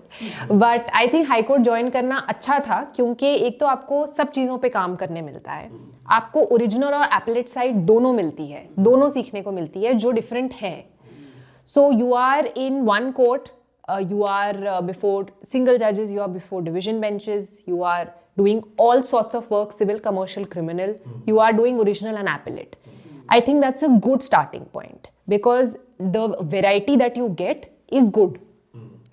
बहुत नीश आप start out नहीं करते हो, आपको काफ़ी चीज़ें करने को मिलती हैं और आपको डिफरेंट चीज़ें करने मिलती हैं, like reading a brief, understanding what is important, drafting, filing and arguing. Pretty much what you will do many years later when you start out independent. That's right. So sometimes starting with the smallest case can help you rather than a big case or a big Consti bench. No, but shouldn't say that. Not my words. No, but that's right. And so Neeti, how did you decide? My decisions have मुझे इसकी शक्ल देख के लग रहा है शीर से जहाँ मिल गया. So basically, when before I joined the AOR office, I was definitely looking to shift from competition law to general practice. मेरा एम ड्राफ्टिंग सीखने का इसलिए था बिकॉज मुझे क्लैरिटी चाहिए थी कि पूल ऑफ फैक्ट्स में से लोग इशू इन पॉइंट कैसे निकालते हैं, उन्हें कैसे पता है कि इसी पर रिसर्च करनी है. Right, it's such an important question कि मैं अगर सिर्फ इतनी बड़ी फाइल है, पता कैसे चलेगा कि सुप्रीम कोर्ट में क्या बोलना है. Like obviously impugn order becomes a ready reference so that you know कि किस पॉइंट पर हाई कोर्ट ने डिटर्मिनेशन दिया जो आपके अगेंस्ट गया है. Understood, but how do you actually figure out कि उसके आगे पीछे और कुछ नहीं है. Sometimes you may have to see कि हाई कोर्ट ने शायद कुछ चीज कंसीडर नहीं की. हाँ, तो मेरा केवल ये था. एंड ये पता है कि सीनियर जो है वो फेस ऑफ द केस होता है कई बार, बट सीनियर के पीछे behind the curtain job drafting office करता है. वो बेस बनाते हैं, सीनियर सुपर स्ट्रक्चर बिल्ड करते हैं. तो मुझे बेस बनाना अगर आ गया तो मैं एक स्टेप आगे ले सकती हूँ. A lot of times you get the research proposition, you research as an intern or as a first or second year associate अगर स्ट्रेंथ काफ़ी है आपके चेंबर की. Otherwise you start right away from the drafting. But वो research proposition मेरे senior ने निकाला कैसे है, वो चीज़ मुझे आना ज़रूरी है, तभी तो मैं आगे बढ़ पाऊंगी. तो that was my indication. Now I started looking. अब ये क्योंकि स्ट्रक्चर्ड इंडस्ट्री नहीं है लिटिगेशन साइड, अपॉर्चुनिटीज़ ऐसे नहीं आती हैं कि लिंक्डइन पर किसी ने डाल दिया और you may not be following the right person. जैसे हेड हंटर्स होते हैं, फर्म्स की अपॉर्चुनिटीज़ को वो डालते हैं, लिटिगेशन में नहीं पता चलता, बात करके लोगों से पता चलता है रेफरेंस इधर ओपनिंग है, इधर ओपनिंग है. ठीक है, तो मैंने डिसाइड किया कि यार मुझे ड्राफ्टिंग तो सीखनी है एंड एम अपना कम ही रखा कि यार कम से कम ड्राफ्टिंग तो आनी चाहिए. ठीक है, नेवर सेटल फॉर मीडियोक्रेसी को मैंने साइड पे रख दिया. मैंने कहा let me at least settle for mediocrity, कुछ तो आना चाहिए.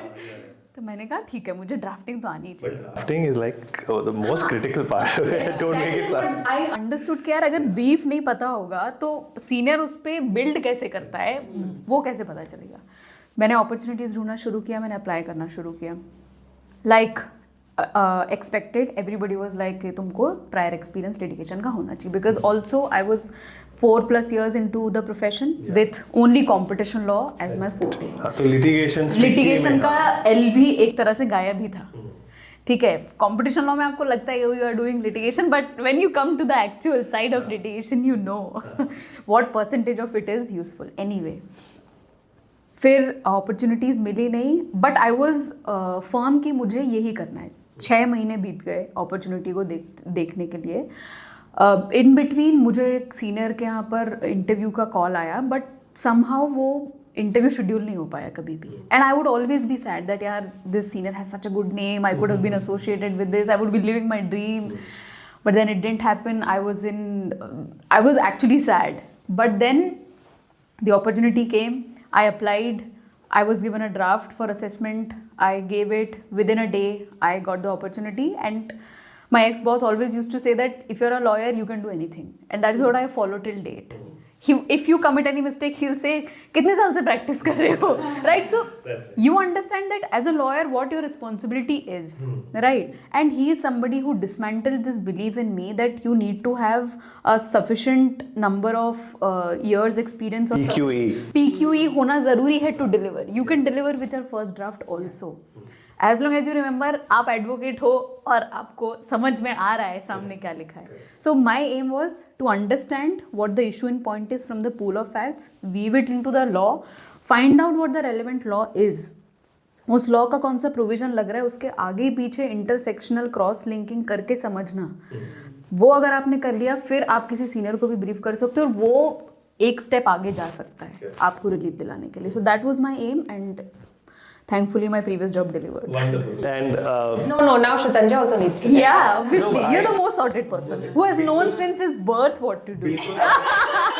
Yeah.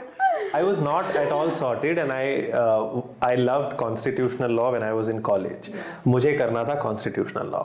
मैं अपने प्रोफेसर के पास गया, डॉक्टर मृणाल सतीश, जो क्रिमिनल लॉ पढ़ाते थे हमें. मैंने कहा कि मुझे कॉन्स्टिट्यूशनल लॉ करना है, कुछ बताओ मैं किसके पास जाऊँ. ही सेड मेरा एक बैचमेट है गोपाल शंकर नारायणन, वो सुप्रीम कोर्ट में करता है, he is very good, he does constitutional law. मैंने कहा ठीक है. मैंने ढूंढा, कुछ अप्लाई किया इंटर्नशिप के लिए. I got an internship. I loved the experience. Then I applied for a position, associate, and I got it. मैंने कुछ नहीं सोचा था. ये सब वही जैसे दक्षता कह रही थी ना कि इतना ये सब जो What Gen Z thinks about. अच्छा, फाइलिंग ऑफिस, ड्राफ्टिंग ऑफिस के. तो उस समय गोपाल सर और हरिप्रिया मैम, जो 2 बॉसेस मेरे थे, उस समय उनकी प्रैक्टिस कुछ और थी और आज कुछ और है. दोनों की अब एकदम काउंसिल प्रैक्टिस है. और उस समय ड्राफ्टिंग आज से ज़्यादा थी, बट मैं ये नहीं कहूँगा कि वो ड्राफ्टिंग ऑफिस है. तो उतना मुझे ड्राफ्टिंग एक्सपीरियंस नहीं था जितना ड्राफ्टिंग ऑफिसेज में लोगों को होता है. बट मुझे बहुत मज़ा आया, वो जो बैलेंस था उससे, कि ड्राफ्टिंग भी मुझे करने को मिली और कुछ ड्राफ्ट्स करने को मिले, लेकिन सारे ड्राफ्ट्स बहुत मतलब मीनिंगफुल ड्राफ्ट्स थे. हम लोग सिर्फ और इतने ऐसे मीनिंगफुल ही होते हैं ड्राफ्ट्स, बट मुझे हमेशा ऐसे लगता था कि मैं कुछ सब्सटेंस ऑफ लॉ पे एक ड्राफ्ट बना रहा हूँ. हाँ, कि हमेशा दैट्स राइट. और जो पहला ड्राफ्ट मैंने बनाया था, शायद जो एटलीस्ट जो मुझे याद है पहला मैंने ड्राफ्ट बनाया था, वो एक इंटरवेंशन एप्लीकेशन थी होम बायर्स वाले मैटर में, जो इंसॉल्वेंसी का मैटर था. और मैं कॉन्स्टिट्यूशनल लॉ फॉलो करते करते आया और मुझे पकड़ा दिया ये बनाओ रेरा और इंसॉल्वेंसी के बीच. तो but I think by 2 months I found कि मेरे को तो यार इंसॉल्वेंसी बड़ा पसंद है. और आपको डिस्कवर दैट्स राइट. और फिर उस समय लगता है आपको कॉलेज में कि जिस चीज़ का टीचर आपका बड़ा अच्छा था, या फिर आपको जिस सब्जेक्ट पर पढ़ने में मजा आया, जिसका मूड कोड आपने किया, मेरे केस में तीनों ही कॉन्स्टिट्यूशनल लॉ. तो मैं यही कर रहा था, तो वही आपको पसंद आता है. तो कॉन्स्टिट्यूशनल लॉ ऑफ कोर्स मुझे आज भी बहुत पसंद है, बट मुझे फिर ये रियलाइज हुआ कि बाकी भी मुझे पसंद. तो इतना कुछ मेरा कैलकुलेटेड डिसीजन. बट ये ड्राफ्ट्स की बात से ये भी बात है that so much of this profession is about learning on the job, कि आप सब कुछ नहीं सीख लोगे, राइट. तो आपको अब कल इंडिपेंडेंट होना है, तो ये आप नहीं सोच सकते कि ओ मैंने ये तो किया ही नहीं, दिस इज तो अपकमिंग. जैसे कि for IBC people might say that कि कोड आ गया इंसॉल्वेंसी का, एंड पूरी एक जुरिसडिक्शन NCLT NCLAT की स्टार्ट हो गई, everything is so time bound, but I have never done it, कि will I be able to do it. but you will be able to do it. तो क्योंकि That's the best thing about advocates, you know, मतलब जब मुझे भी ये tax का panel मिला, I was so taken aback कि भाई ये तो बहुत बड़ी रिस्पॉन्सिबिलिटी है, टैक्स का तो टी का भी समझ में नहीं आ रहा मुझे कैसे अब कॉलेज में कभी नहीं पढ़ा. हाँ, मतलब क्या ही पढ़ा Willingly नहीं पढ़ा. हाँ, which was not basic. So it was very difficult and tax में तो मतलब and I don't even have a commerce background की मतलब accounts और वो CA OA का कुछ exactly that was my first thought कि ये सब है नहीं, but when I'm like चलो अब देखते हैं, भाग गया तो करना है, I will not let this opportunity go. तो जब मैं घुसी उसमें I figured कि नहीं ज़रूरत है उस चीज़ की, all you need to know is how to exactly. You just need to know how to understand the section and that you will learn because you are an advocate. Yeah. Get up in the morning and say, looking into the mirror, you are an advocate. हाँ, तो that's all you need to know. So हाँ, ये तो है. Fantastic. And one other aspect of this is specialization वाला office choose करना है या general वाला office. तो नीति was saying competition law, हमें लगा कि हम litigation कर रहे हैं. बहुत law students पूछते हैं कि हम यार हमें तो IP पसंद है, intellectual property बड़ा मजा आता है, या arbitration में बड़ा मजा है, civil commercial ये सब करना है हमें. और बहुत मेरा ख्याल है हमारे peers भी या हमसे थोड़े junior जो advocates हैं वो एक्टिवली यही देख के चेंबर ज्वाइन करते हैं कि ये सिविल कमर्शियल चेंबर है, ये आर्बिट्रेशन चेंबर है. मैं भी यही देखते देखते आया था, कॉन्स्टिट्यूशनल लॉ चेंबर है. तो इसको आप कैसे देखते, क्या आपने किया था या फिर you just came to a chamber? I mean, I didn't do it, but not consciously. I didn't know that ऐसे बहुत ये भी कर सकते हैं, इतनी niche practices भी होती हैं. तो but I mean, I would suggest that not restricting yourself too much in the beginning may be a good thing. Do everything and you can always become specialized, join a specialized law chamber later. Starting में सब कुछ करो because law school में जो पता होता है is so different from what you do. And so don't limit yourself too much in the beginning. Also, some people still want to do it, so do it and then figure it out because it works for some people, but some people want to shift. तो ऐसा कोई general hard and fast rule नहीं है, but अगर आप सब कुछ करो स्टार्टिंग में तो ये आपको ही बेनिफिट करेगा बाद में, क्योंकि हम सोचते तो हैं कि हम सिर्फ ये करेंगे और आगे जाके हम करेंगे भी, इंडिपेंडेंट हो जाएंगे तो सब करेंगे. बट जब अब एक क्लाइंट आएगा आपके पास कि मुझे ये प्रॉपर्टी रजिस्टर करानी है, भाई प्रॉपर्टी तो कभी रजिस्टर की ही नहीं, पता ही नहीं है. And you're living in a maybe your family has recently bought a house, but you're like, यार कैसे कराया? Family approach कर दिया. Family approach कर दिया. And you'll get matrimonial disputes. It used to happen with me. I would go around and people would ask me random questions and I would be like giving them superficial answers and then self-introspecting. Oh पता ही नहीं है मुझे. why do I not know this? And matrimonial disputes, you know, you get so many matrimonial disputes in the beginning and you try to stay away from it in the beginning because you are like नहीं ये मैं नहीं कर, हाँ and मैं नहीं करूँगी, ये कौन करता है, ये तो district lawyers करते हैं. But जब आपको मिलेंगे ऐसे clients, आप उन्हें मना करोगे, आपको बुरा लगेगा कि भाई मुझे तो ये आता ही नहीं है, आना चाहिए और आता ही नहीं है. तो इसीलिए never say no to all do all sorts of work, all And the coming variety. to the question that you asked that आपको ये लगता है कि आपको पसंद है, but the job is going to tell you कि कितना पसंद है. This is what happened with me. I knew that I like competition law. And in my first job, second job, I was also with CCI. I was like मुझे ये ही पसंद है, 100% पसंद है. And then I went on and on to do it, but then it became monotonous. It hasn't become monotonous for people who have made their partner or who are running the practice on their own, right?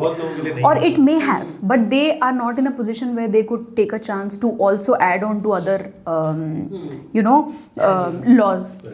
But I realized that, it's just not giving me as much pleasure as it used to in the beginning. I'm doing the same thing repeatedly again and again, but I am not just getting the same amount of satisfaction. And when you get it, you need to address that emotion. I am a strong believer that you need to get over whatever you're thinking, and your emotions are actually your GPS. I think like what Shivani said, na, कि if you are planning to get into litigation, that means maybe in the future you are planning to go independent, right? So you should not be in a position at that point of time that you will say no to a matter, to a client that is coming to you, because when you go independent, you have to make your ends meet, and if you keep saying no because you are just in one side of a law, specializing in one side. This is one thought that led me into diversifying, because I used to think that if I want to open a practice in Bhopal, who will come here? People don't even know competition law. They'll come with their property issue, family issue, because Motor vehicles. yeah, motor vehicles. Actually, one of my relatives had a motor vehicle accident. बहुत common है, सबसे ज़्यादा यही है. He called me and he was like, मेरा compensation मुझे enhance करवाना है, कैसे करवाऊँ, कौन सा प्रोविजन लगेगा? And I was like, okay, I am in the middle of something, I call you back. But I was not in the middle of anything, I was in the middle of doubt. And I bought myself time to research. मैंने कहा यार जल्दी research करके इनको बताते हैं. And then I realise कि यार ये बेसिक चीज़ें जो लोगों को इफेक्ट करती हैं, जो हो सकता है मुझे भी कभी इफेक्ट करें, मुझे नहीं पता. And I am not saying that I don't regret a second of practicing competition law, and I don't even say that I'm away from it. But I just have add-on knowledge.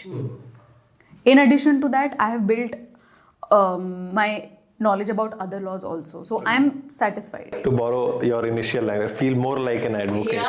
Feel more like an advocate. And एक वहम है जो new lawyers, young lawyers, law students के लिए मैं दूर करना चाहती हूँ कि हम आर्बिट्रेशन करेंगे because it's so fancy. Because arbitration is in reality civil litigation in a fancy hotel with good coffee, nothing else.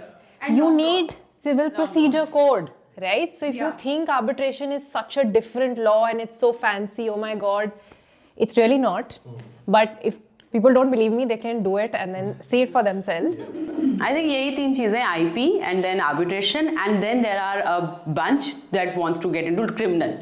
That's all. I think ये तीन जो फ्रेशर्स आते हैं उनका यही रहता है कि हमें क्रिमिनल साइड पे जाना है, या हमें IP देखना है, या आर्बिट्रेशन करना है. So yeah, I think The mix is always better, yeah. And this last element, which is often described as the most important one, which is mentorship in a litigation office. क्या होती है अच्छी mentorship? इसको थोड़ा concrete terms में अगर हम बताएं for law students, एक अच्छा mentor क्या करता है आपके साथ? so. For me personally, I think it was litigation chamber में जब मैंने enter किया था, तब से जो था, my boss was very much, it was a very good drafting office, filing office and arguments also. But मतलब बहुत इंटरेक्शन तो मेरा इनिशियली नहीं था, but after some point of time, after breaking some ice with my senior, it was very important. He told me how to go about the whole thing, because in the beginning I had no idea कि वो file में से मैं क्या चीज़ देखूँ, कहाँ से start करूँ, उतनी बड़ी फाइल है, सारी चीज़ें हैं. तो he told me how to go about it, what is the first thing to see, and then the most important thing is to prepare that brief note for your senior.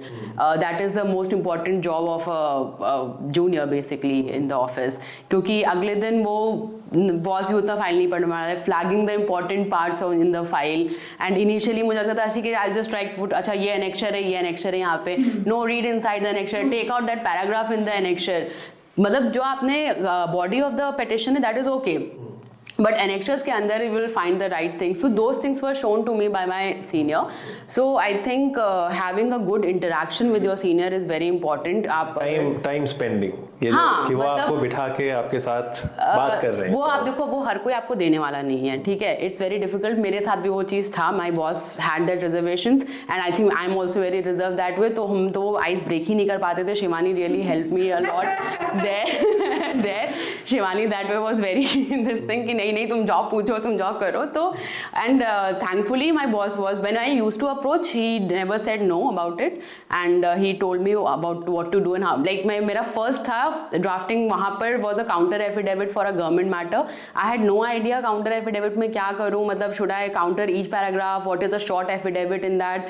So and I went to sir, I asked Shivani, go ask sir directly. I'm like good, I should do that only. And I went to sir told me in fact ki what exactly is the difference between a counter affidavit, short affidavit, why we use this kind of nomenclatures, and what you should take out from those and what you should answer.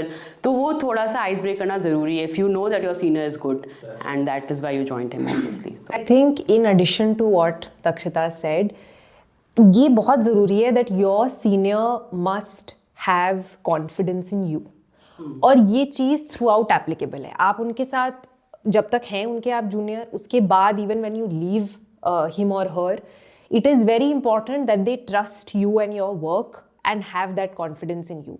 Because when you are in the chamber, they trust you, they should be able to trust you with your work. Right? If they do trust you, if you have been able to build that confidence, they will give you matters to argue when you are with them, when you've left them.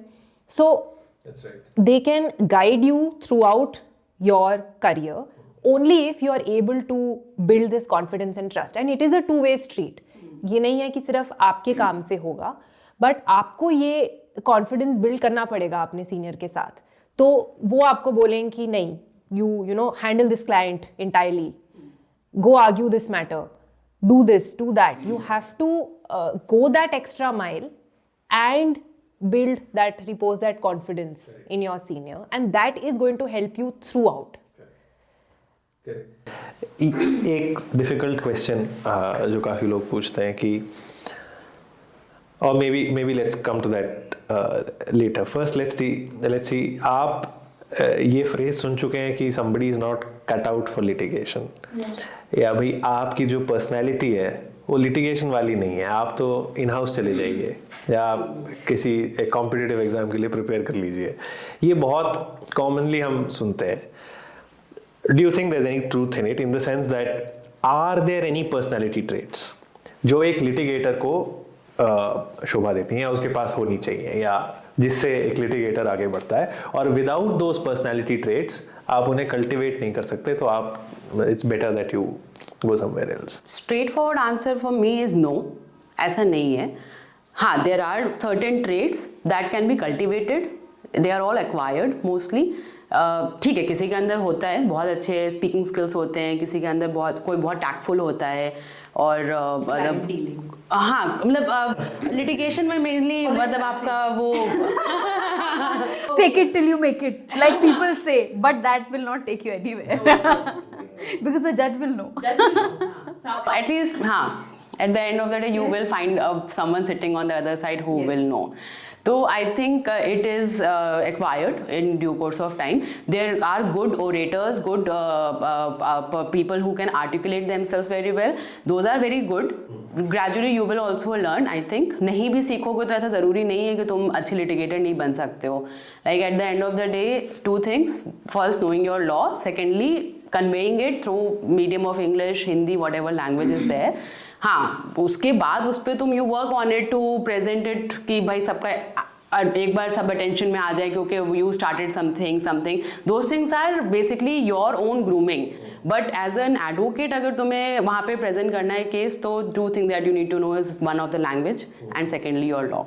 I think for me personally, I feel that those things are. So one of the things that people say is तुम इसलिए नहीं cut out हो litigation के लिए क्योंकि तुम किसी और के रूड कमेंट्स बर्दाश्त नहीं कर सकते, कि कोई तुम्हारे ऊपर चिल्ला रहा है और तुम ये बर्दाश्त नहीं कर पा रहे हो, तो तुम लिटिगेशन के लिए नहीं बने हो. इस बात में कितनी सच्चाई है?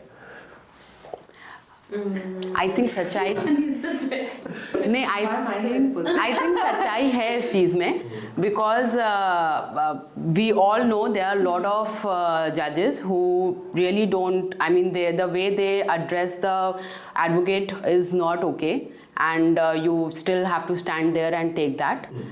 Because you're representing your client and you're also trying to help the court in coming to some conclusion. So you need to stand there at that point of time and take that in a very graceful manner. And I have faced it personally. There are judges who they comment to the extent that आपको क्या law नहीं पता, ये चीज़ ये नहीं पता, वो नहीं पता, कितने साल हो गए प्रैक्टिस, पैसा मिल गया कि नहीं मिल गया, जितना मिल गया उतना, मतलब there are a lot of things that they say which is not very good to hear. But हाँ, you and then opposite side से भी आता है, it's not only from the bench, opposite side से भी आते हैं ऐसी चीज़ें, so you need to know how to handle it. I mean you will learn maybe in the process, but at least you cannot just give it back like that. I think the only skill that you do need to cultivate here is to not be bothered by what other people think about you. And this this can apply to anybody. It can apply to your friends, because sometimes friends can be discouraging. It can apply to your peers, your fellow litigators, some not so good bosses, or even the bench, right? So this a lot of times such comments are directed at you to break your confidence. Such comments are directed at you by people who are feeling threatened by you. तो ये तो आपको ये थोड़ा realise करना पड़ेगा कि ये आप ही का पाथ है, आपकी ओन स्ट्रगल है. ये कोई रैट रेस नहीं है कि मैं इतने सालों में मुझे ये कर लेना चाहिए. This is where I have to be and I'm being told I'm not good enough. So the only skill you really need to cultivate is to not be affected too much by these comments. And it is difficult. Okay, and now we move on to the last bit, which is एक chamber में घुसना कैसे है. तो अभी हमने identify कर लिया कि कौन से चेंबर में घुसना है. अब हमें ये जानना है कि हमारा वहाँ तक का रास्ता क्या चीज़ें हमें हेल्प करेंगी उसमें. इसमें कुछ चीज़ें आती हैं. अच्छा CV, what is a good CV, that is one question.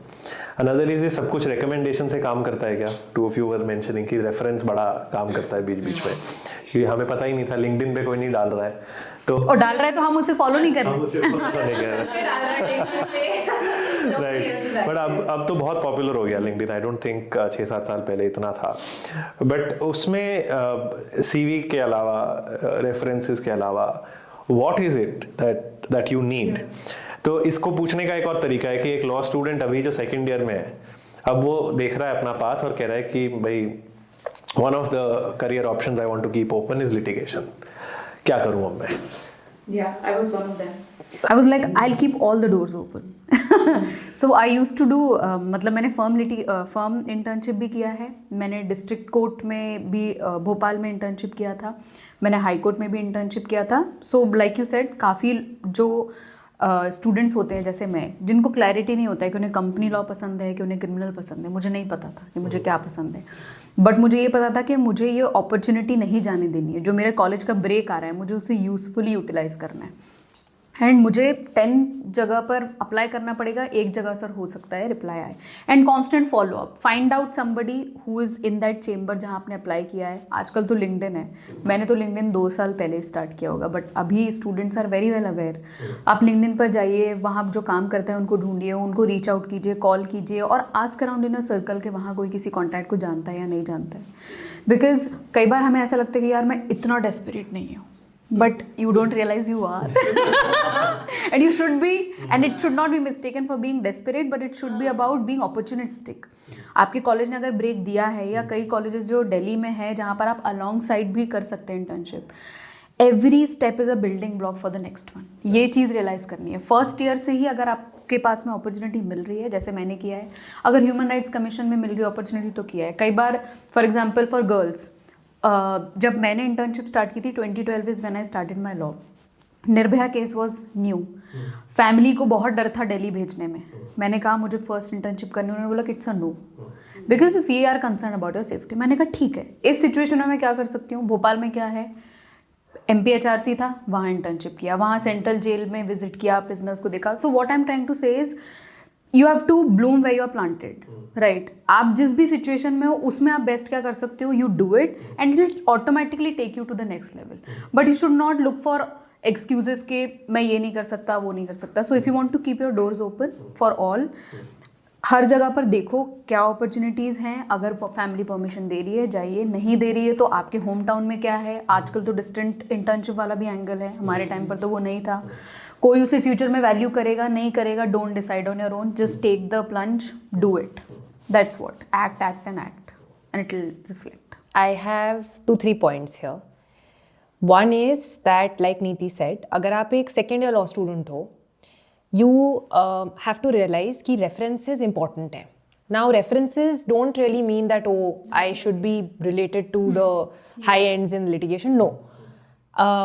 One, you intern, you build that network yourself. So you intern at chambers, whichever chamber you choose, wherever you are able to apply through your college or otherwise. You maintain good relations with them, right? ऐसे कि अगर आप 1-2 बार करो वहाँ internship और आप जाओ 5 साल के एंड में, तो लोग जाने कि हाँ भाई ये है जो आई थी मेरे पास इंटर्न करने या आया था, और this person was good, x person gave a good draft, people remember. One is that. Second is maintain good relations also with the people in your college. Your seniors today are going to be already 3-4 years in the profession. When you will start out, you will reach out to these people. That's how I reached out. I reached out to Divyanshu, who was my 4th year senior, and he got me in touch with my first boss, who then got me in touch with my second boss. So contacts are not just made the way people think they are made, but also networking यही है. Yes. So networking is socializing in profession. That's what networking is. So you maintain good relations with your seniors, and then when you have to start out, you speak to them. They know more about the profession than you do. They have been there for some time. They will tell you ki kya, what pay should you expect, what chambers. You know, some people want to join their alumni because they feel it'll be they feel more comforted joining. They have, you know, that feeling, which is also good. There are so many young alumni that are doing that are in good independent work, and you know, willing to take people from their college, and that's always a good thing. And so ये है जो मुझे लगता है. फिर ये है कि अब अगर आप, you know, you're applying to somebody who you've either not interned with before, or somebody, suppose your senior also doesn't recommend. That's very important. Yeah. Just want to apply. You apply, I mean, email IDs and all तो मिल ही जाते हैं कहीं ना कहीं से, but a good CV always helps because it's the first impression that you leave. So don't write lengthy emails to somebody. It's true they don't have time And to read follow it. up for sure. Because today we don't have time to read these emails when they come to us, Yeah, right? yeah. Write a 4-line email. Have a good CV. An honest CV. जितना काम किया है, जितना नहीं किया है. Don't faff. कोई reference दे सकते हो तो अच्छी बात है. Sometimes good college professors के भी आप दे सकते हो. So one thing is that if a fresher wants to be hired in a litigation chamber, हमने अभी तक डिस्कस किया, अब उसके पास PQE तो है नहीं, इंटर्नशिप्स हैं, इंटर्नशिप्स में उसने कुछ कॉन्टैक्ट्स बनाए होंगे, बट अब इस इंटर्नशिप में एक ही ऑफिस में बहुत सारे इंटर्न्स आते हैं. ऐसे बहुत ऑफिसेज होते हैं, स्पेशली वो एडवोकेट्स या वो चेम्बर्स या वो फर्म्स भी जो बहुत पॉपुलर हैं, तो बहुत सारे लोग अप्लाई करते हैं, एक बार में 5-5, 6-6 इंटर्न्स वहाँ पे. How do you stand out as an intern? तो इसको फ्लिप करके, मतलब now that you are on this side, अगर आपके ऑफिस में कोई इंटर्न है तो वो कौन से इंटर्न्स हैं जो स्टैंड आउट किए आज तक, और क्या उन्होंने ऐसा किया which made them stand out from the rest? तो इसमें सॉरी, मतलब एक तो वर्क आउटपुट की बात है, एक एंथुजियाज्म की, मतलब क्या वो चीज़ें हैं इनमें पर्टिकुलर चीज़ें जो आप ढूंढते हैं? I think like Shivani pointed out कि when you are interning somewhere, presenting a good draft maybe and good research will keep, I mean your boss will keep you in mind कि अच्छा ऐसा कोई intern आया था. तो सबसे important जो होता है, I think to start out is sincerity. A lot of interns think that they are interning, तो ठीक है हम कोड देख लेंगे बड़े खुशी से, फिर हम गायब हो जाएंगे, नहीं दिखेंगे, आए कुछ दिन नहीं आए, कुछ बता नहीं रहे कि आए नहीं आए. मतलब देर you also need to break their ties and have conversations with your bosses और तुम्हारे seniors वहाँ पे जो भी हैं, informing them about your मतलब तुमने क्या सीखा उस दिन, क्या नहीं किया. थोड़ा सा मे बी, मतलब मैं पर्सनली थोड़ा सा फील करती थी वो प्रॉब्लम, वो रिजर्वेशंस होते थे मुझे कि should I go and tell them, should I ask them कि मुझे ये डाउट्स हैं या जो भी हैं. Initially I did not obviously, but then when I started doing that I figured that they are also very responsive about it, and मतलब उससे तुम्हें बहुत क्लैरिटी आती है. And then they remember okay, because you have those conversations, you have those discussions about the matters that had happened वहाँ पर, तो तुम इन्वॉल्व उस तरीके से होते हो उसमें, rather than just sitting back and thinking अच्छा तुम दो इंटर्न हो, बस टाइम पास करने आए हो और ठीक है, मतलब इतना दिन कर लिया, निकल गया जो भी.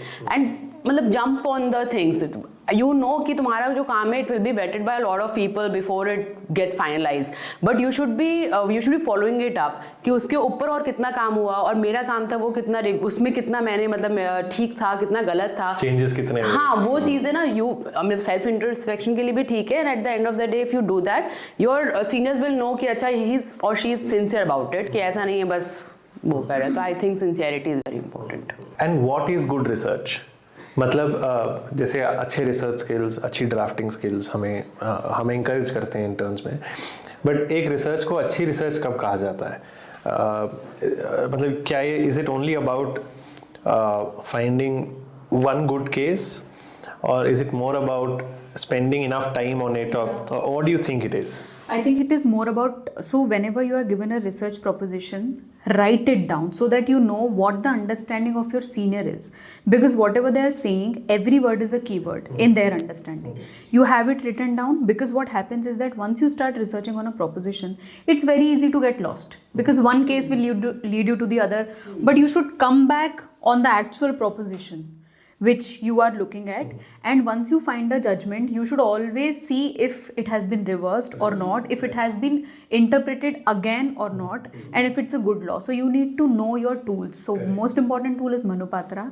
And for example, if you are doing high court research, you should see if there are other high courts who have backed up the same jurisprudence or not, if there is any difference, divergence of opinion. अगर वो सब है, वो पूरा research करने के बाद आपको जाना चाहिए, because but this is very important. आप इसे ब्रेक डाउन करके थोड़ा बताओ. जैसे you said divergence of opinion, bench strength, over rule तो नहीं हो गया. ये सारी, ये कौन कौन सी चीजें हैं जो आप लोग को ध्यान में रखनी है? तो ऑफ कोर्स मतलब even as associates we have made these mistakes. तो बट अच्छा होगा अगर interns can start at their level. तो क्या क्या चीजें हैं ये? फॉर एग्जाम्पल, आप रिसर्च कर रहे हैं, आपको एक पॉइंट मिला, आपने कहा बस मैंने 10 मिनट में केस लॉ ढूंढ दिया है, अभी associate will be happy. But before going you need to think कि वो एसोसिएट मुझसे क्या क्वेश्चन पूछ सकता है. वो मुझसे ये पूछेगा, अच्छा इस पे अपील फाइल हुई थी. You should not have answer as a no. He'll be like, अरे तुमने अपने तरफ से दिमाग नहीं लगाया, right? It shows you are not involved in finding a solution.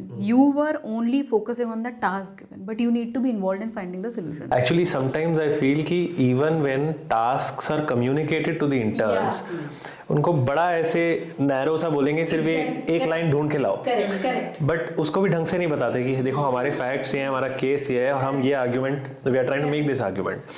And sometimes I think कभी कभी ये अनविटिंगली हो सकता है कि the associate may be too busy, या उसको लग रहा है कि मैंने बता दिया बट नहीं बताया उसने. तो इंटर्न के पार्ट पे भी ये सवाल पूछना भी बड़ा इंपॉर्टेंट है. हाँ. कि मुझे क्लैरिफिकेशन चाहिए. और आपको खुद लॉजिकल सोचना भी जरूरी है, बिकॉज कुछ फाउंडेशनल प्रिंसिपल्स हैं जिनके अगेंस्ट आपको लॉ मिलेगा ही नहीं. फॉर एग्जाम्पल, एक रिसर्च प्रोपोजिशन जो मैंने ढूंढा था कि जो ओरिजिनल टेक्स्ट ऑफ कॉन्स्टिट्यूशन है, that can not be amended. Original text of constitution is what that constituent assembly has drafted. That was my understanding, and I wanted to explore. So I had a different opinion. I received a different opinion from my senior कि नहीं, ऐसा नहीं हो सकता. But you need to think logically कि यार इस चीज़ में दम है या नहीं है. मतलब as an intern I am saying कि यार ये logically flow हो रहा है कि नहीं हो रहा है. You know, and you may discuss with your peers. They may have a separate answer, but you can do only when your research is not time bound.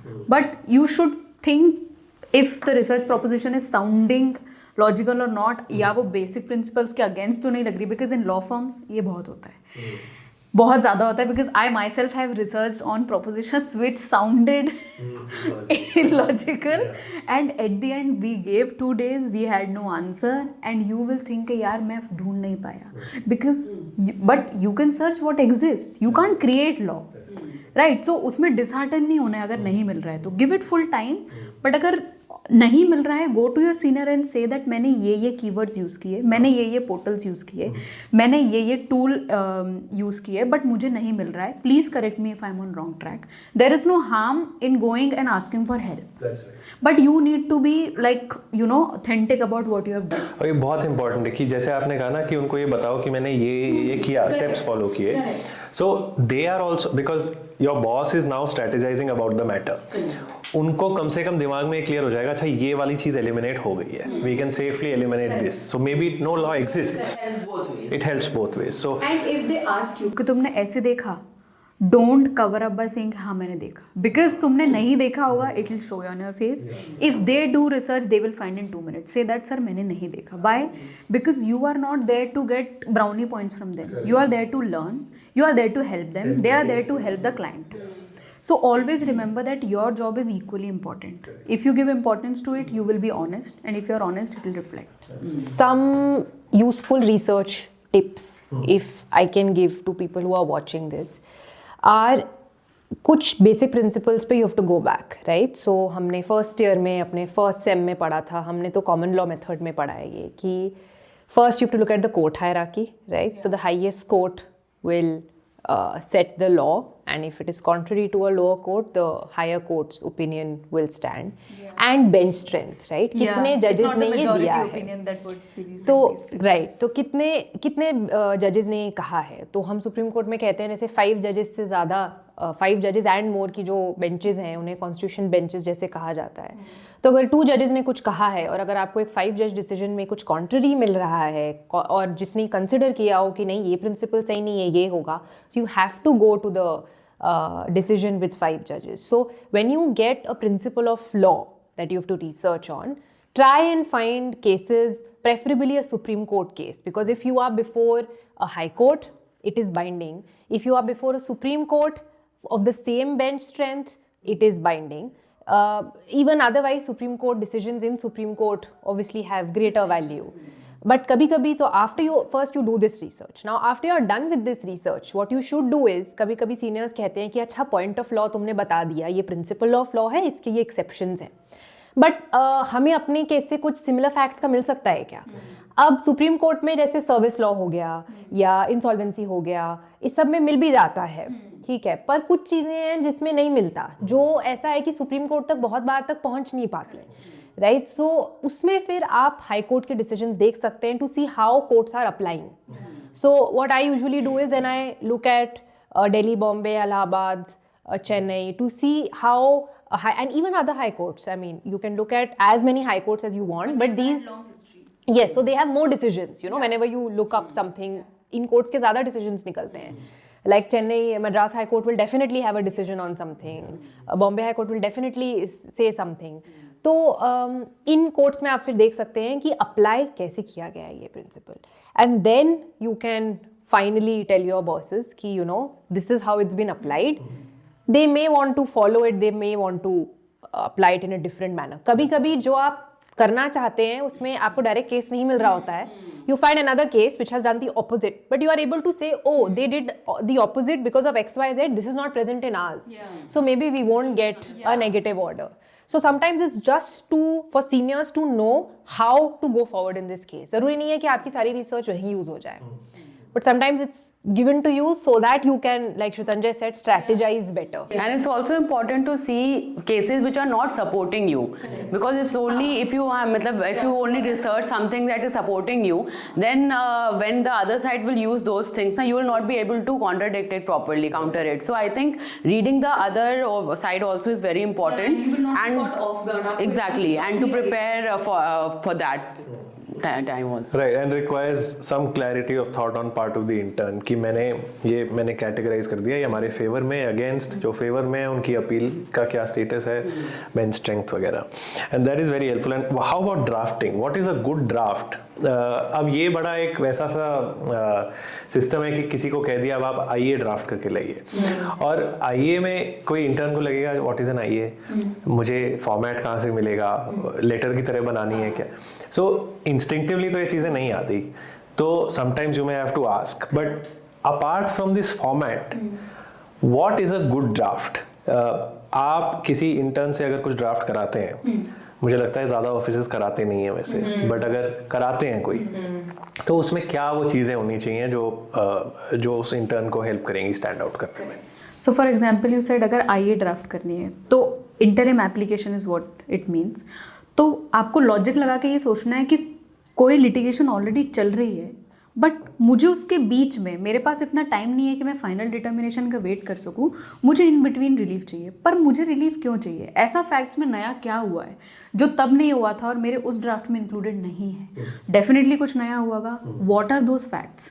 तो सबसे पहले आप जाइए, देखिए कि जो बेस लिटिगेशन है वो क्या है, दोनों पार्टीज़ क्यों लड़ रही हैं, और उसके बाद में नए फैक्ट्स क्या आए हैं. तो जब आप आईए फिगर आउट लिख रहे हैं, you should imagine as if you are talking to the जज in a story telling manner कि सर आपके सामने ये पेंडिंग इशू है for so and so reason, जिसकी पूरी डिटेल्स मैं नहीं बता रहा हूँ फॉर ब्रेविटी, बट क्योंकि ये नए फैक्ट्स आए हैं और इसकी वजह से मेरा ये राइट वायलेट हो रहा है या प्रेजुडिस कॉज हो रहा है, इस वजह से टाइम सेंसिटिव है कि मैं रिलीफ लूँ और इस वजह से मैं आईए फाइल कर रहा हूँ.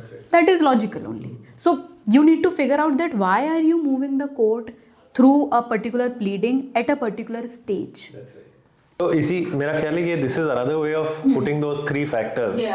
वो आप जो prima facie case, balance of convenience, irreparable injury, और शायद वो 3 अगर आप अपने दिमाग में रखते हैं एज एन इंटर्न, इतनी एक क्लैरिटी भी शायद आपके सीनियर को it will help you stand out in their eyes कि आपने उसको दिमाग में रखा और तीनों चीज़ों को जस्टिफाई करने की कोशिश की अपने drama. It doesn't have to be perfect, लेकिन अगर वो मेरा ख्याल है, and it actually really needs to be simple. But so you can, as an intern, give your senior 1 page that, you know, these were the facts, this is how the dispute arose. This is why we have now come before the court. ये law है, so please give us the prayers. They don't need to put too much. I mean, as an intern, you would want to make it like it is filed in court, but you have no experience. So nobody will expect you, and people should not expect interns to write language that, you know, XYZ is arbitrary or mala fide. नहीं, ये terms उन्हें नहीं पता किस context में use कर सकते हैं. And to add to that, they may not even know these 3 factors. they may not.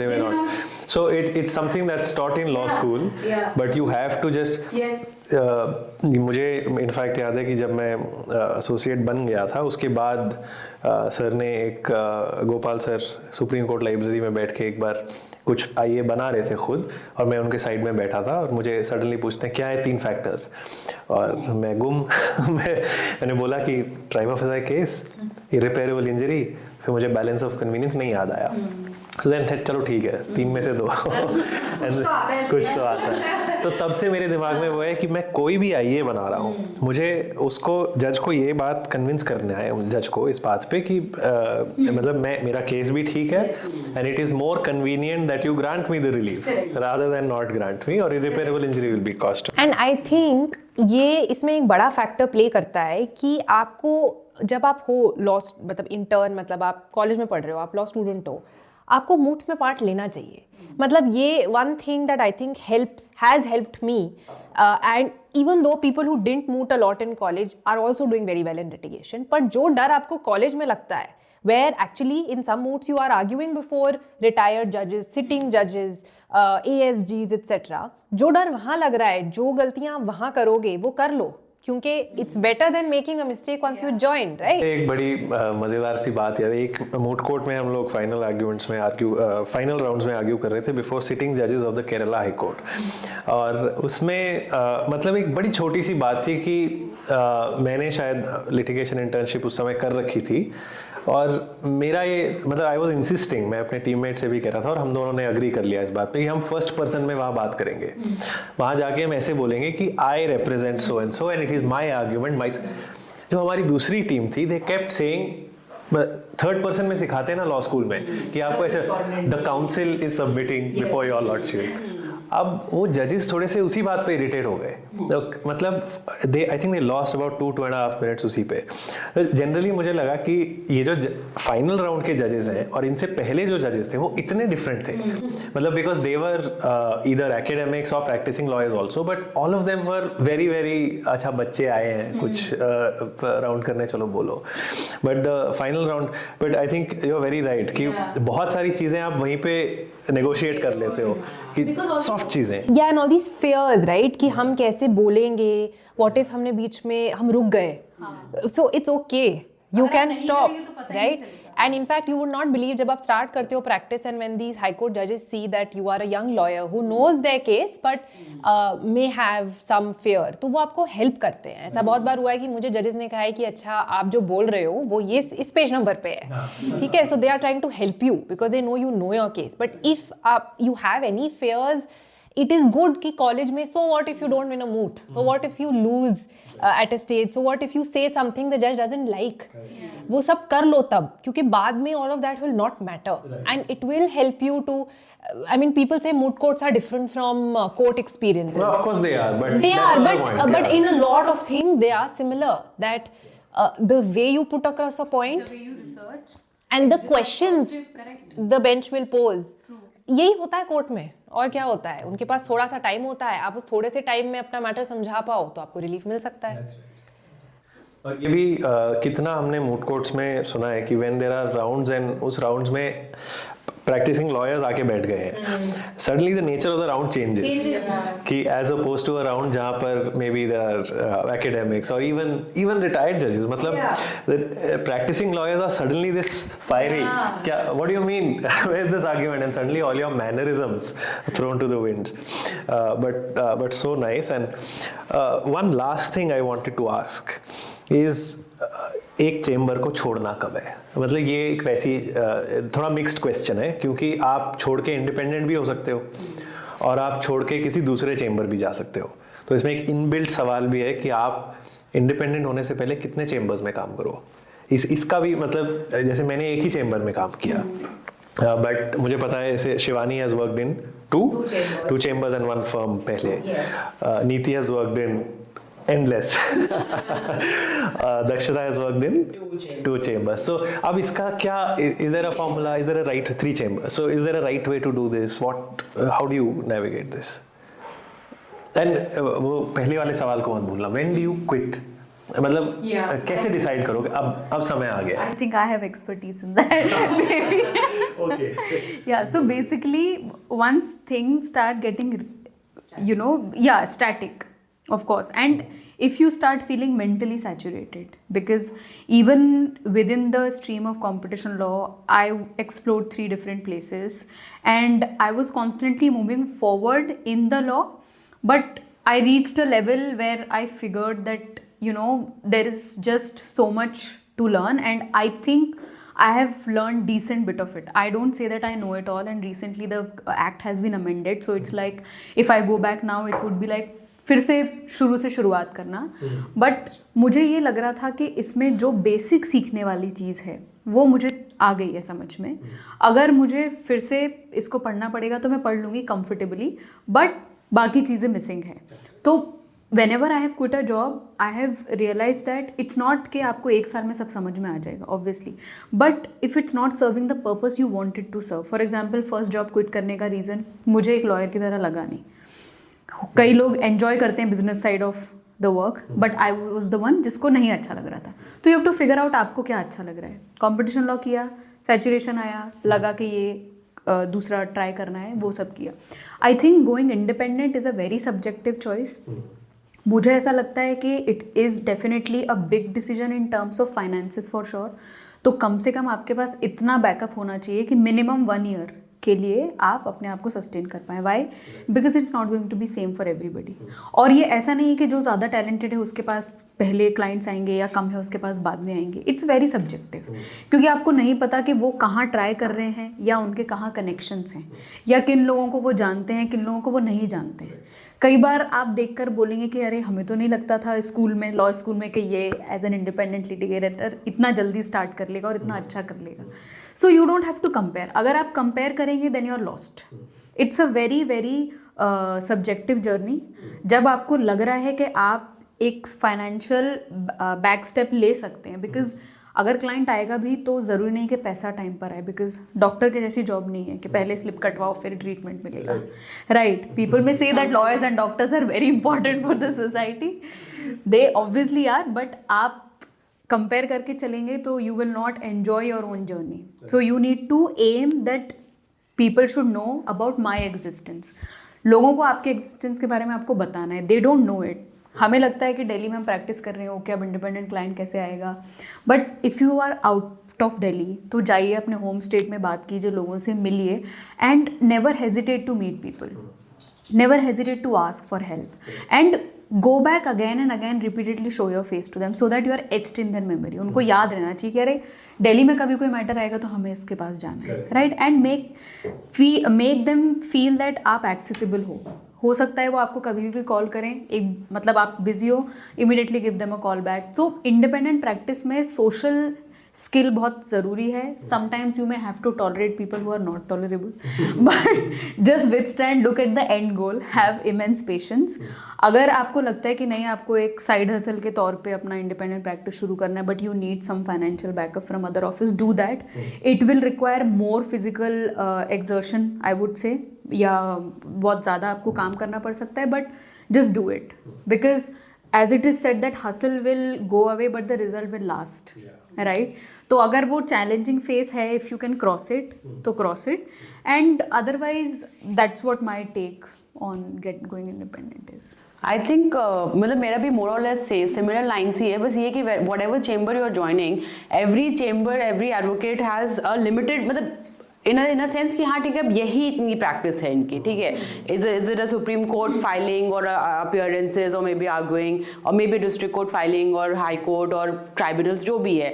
So you make sure कि whatever work that chamber is doing, you have experience in all those work, in all those forums, and once you know कि अब इसके बाद यहाँ पे अब नहीं है कुछ, या मे बी ये इतने ही लॉज में डील कर रहे हैं, then I think you should move forward to and join something else. Or if you think there has been specific number of years and I know a lot of it, then you go independent. That's like, and it definitely is not possible कि आप सारे laws एक बार advance में कर लो, because when you are doing it for the first time तो वो नया होगा, but then you will do it again तो वो नया नहीं होगा. तो ऐसा ज़रूरी नहीं है कि आपने IBC अगर अपने चेम्बर में नहीं किया तो आगे नहीं कर पाएंगे. Just remember you are an advocate.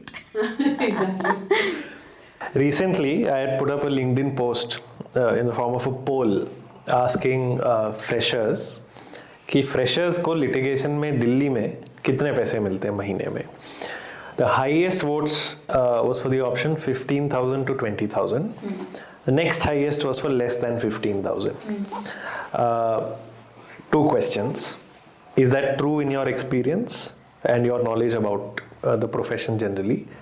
Two, what are some extra ways to make money in those initial 2 years when you might have to survive on 20,000 a month?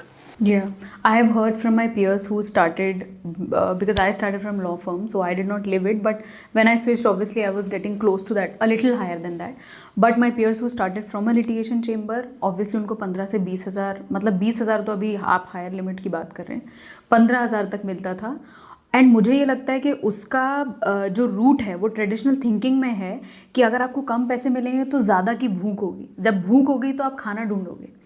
लोग ऐसे ही मोटिवेट करते हैं लिटिगेशन में, बट वो ये चीज़ भूल जाते हैं कि इस दौड़ की वजह से जो लोग सर्वाइव नहीं कर पा रहे हैं, then litigation is missing out on a lot of good talent. ये ट्रेडिशनली होता था, बट अब ऐसा नहीं होता है. पहले लोगों में होता था कि वो बिना इसके भी चला पाएंगे, कम पैसे में भी चला पाएंगे. आज भी कई लोगों में है, but why to make this profession a struggle is the question. आप उसे स्ट्रगल क्यों बना रहे हैं? It is enjoyable, it's a very enjoyable profession. तो आप अगर उनको थोड़ा सा एक्स्ट्रा अमाउंट दे सकते हैं अपनी प्रॉफिट में थोड़ा सा कम करके, it may be a drop for you but it may be a bucket full of water for them. तो अगर आप इतना कर सकते हैं, देन आपके चेम्बर में भी लोग ज़्यादा लंबा रुकेंगे. क्योंकि लोग स्विच क्यों करते हैं? मेजर मोटिवेशन होता है पैसा. They want opportunity and everything, but उसके साथ में क्या है, वो अपने टैलेंट को यूज़ करके अपनी बार्गेनिंग पावर बढ़ाते हैं. तो अगर आप स्टार्टिंग में उनको थोड़ा सा एक कुशन दे पाएंगे, इट्स नॉट कि वो जाकर के वो मतलब आप 50,000 दो बिना एक्सपीरियंस के, या अगर वो काम नहीं भी कर रहे हैं तो भी आप उसे 50,000 देते रहो. वो कर रहा है, उसे देख रहे हो, इम्प्रूव करो. थोड़ा मिनिमल ही क्यों ना करो, ग्रेजुअल बट कंसिस्टेंट भी अगर आपने दिया, उसे लगेगा ही सीन.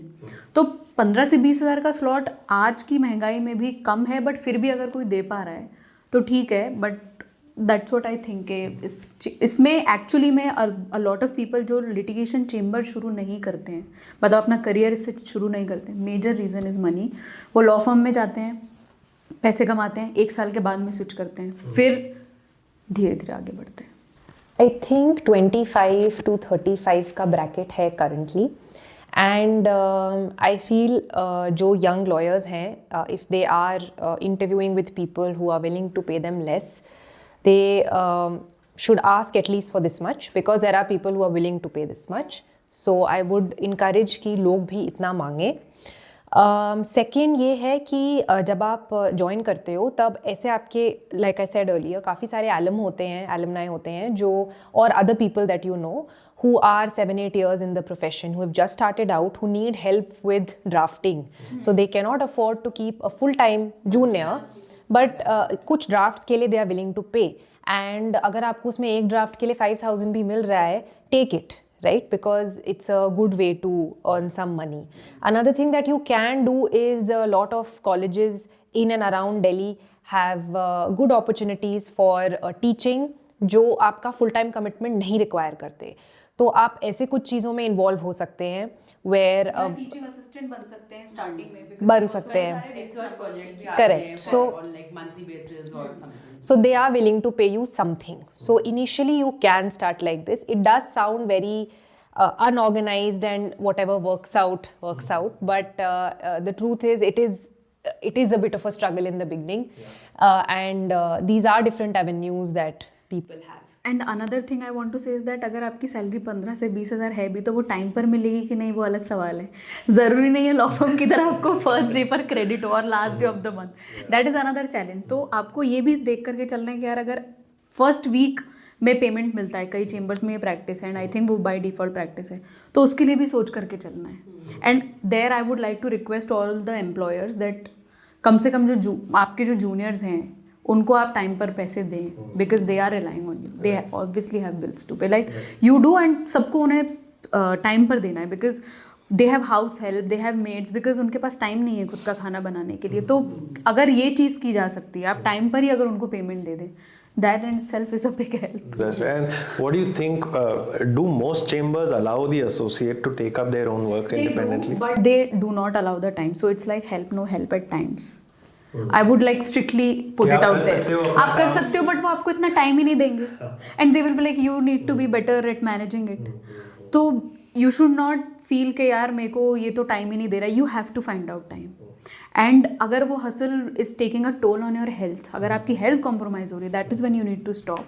बिकॉज एक बार जो डैमेज हुआ वो बहुत लंबा जा सकता है. तो उस तरीके से आपको मैनेज करना है. बट ऑब्वियसली कोई ऐसा थोड़ा पुश अपने आप को करना पड़ेगा.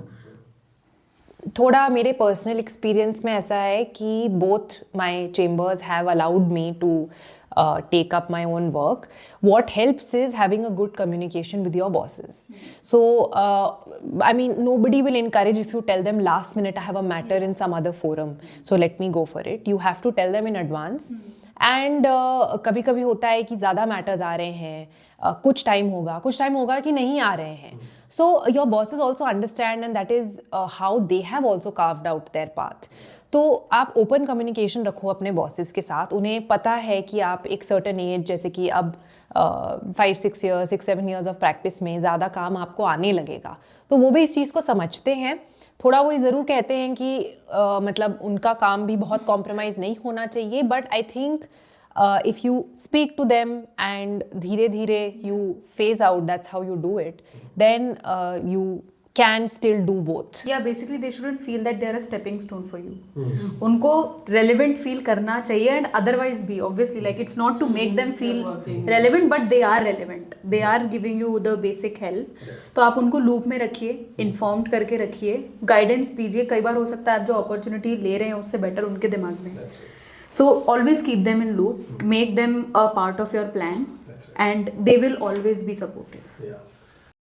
Yeah, and I think at this point I just want to pass on one advice I received from my boss.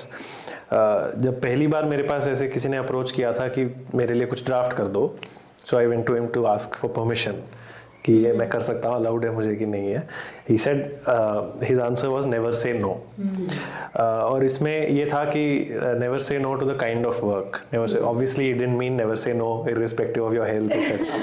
Of course you can say no, but कहने का मतलब ये था अपॉर्चुनिटी के कैरेक्टर के बेसिस पे आप मना मत करो.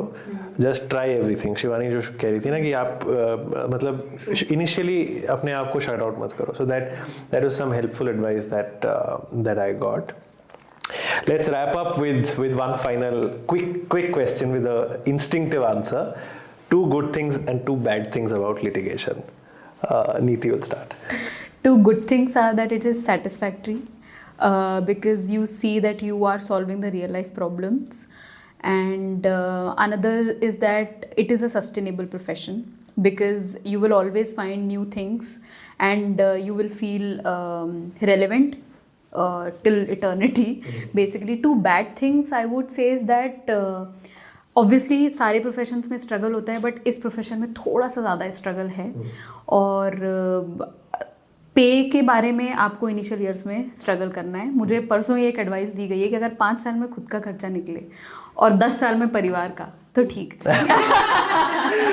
Brilliant. Shivani. Good things. One, you can see a change in society through your work. काफ़ी ऐसे मैटर्स आप करेंगे जहाँ पे आप इम्पैक्ट देख सकते हो. और जब जैसे गवर्नमेंट के लिए मैं असिस्ट करती थी, गवर्नमेंट के काम के लिए अपने बॉस को, तो मैंने काफ़ी चीज़ें ऐसी देखी हैं. एक बहुत small cheese actually, but now I just give a quick example कि ये जो ट्रक्स आते हैं दिल्ली में, ये दिन में भी आते थे एंड इनका कोई टाइम नहीं होता था. And then we did a case, and उसके बाद ये हो गया कि नहीं, इनका रात से लेके सुबह के 5 बजे तक ही टाइम होगा. और वो सारे साइन बोर्ड्स लग गए. और जब मैं वो साइन बोर्ड्स देखती थी, आई वाज लाइक हाँ इसके ये हमने किया है. Because a lot of times you are trying to find a solution as a lawyer, you are not always fighting cases. तो आप impact देख सकते हैं. कुछ आप ऐसे cases करेंगे जहां आप लोगों की रोज़मर्रा की ज़िंदगी affect करेंगे, और कुछ आप बड़े cases देखेंगे. ठीक है. Then negative. I have only given one positive. Okay. I can't think of anything else. Okay.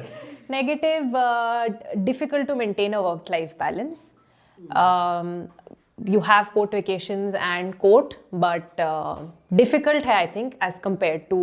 मतलब अगर आप सुप्रीम कोर्ट एक्सक्लूसिव प्रैक्टिशनर हो, तो आपकी 1.5 महीने की मई जून में छुट्टियां हैं और आधे महीने की दिसंबर में. लेकिन अगर आप district court, high court, supreme court कर रहे हो, या अगर ऑल फोरम प्रैक्टिस कर रहे हो, मतलब व्हाट आई मीन इज कि बैलेंस मेंटेन करना मुश्किल है. आपके कुछ Even on ऐसे everyday basis. राइट, ऐसे आपके कुछ वीक्स होंगे where you are working throughout the week and then you'll get a week off, but you may prefer a life with a bit more balance instead of extremity.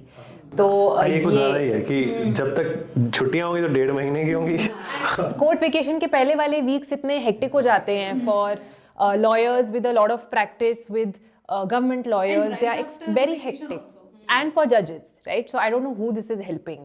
So if anybody from the Supreme Court is seeing this, I think less vacation time can actually help in the long run. Be spreading it across the year.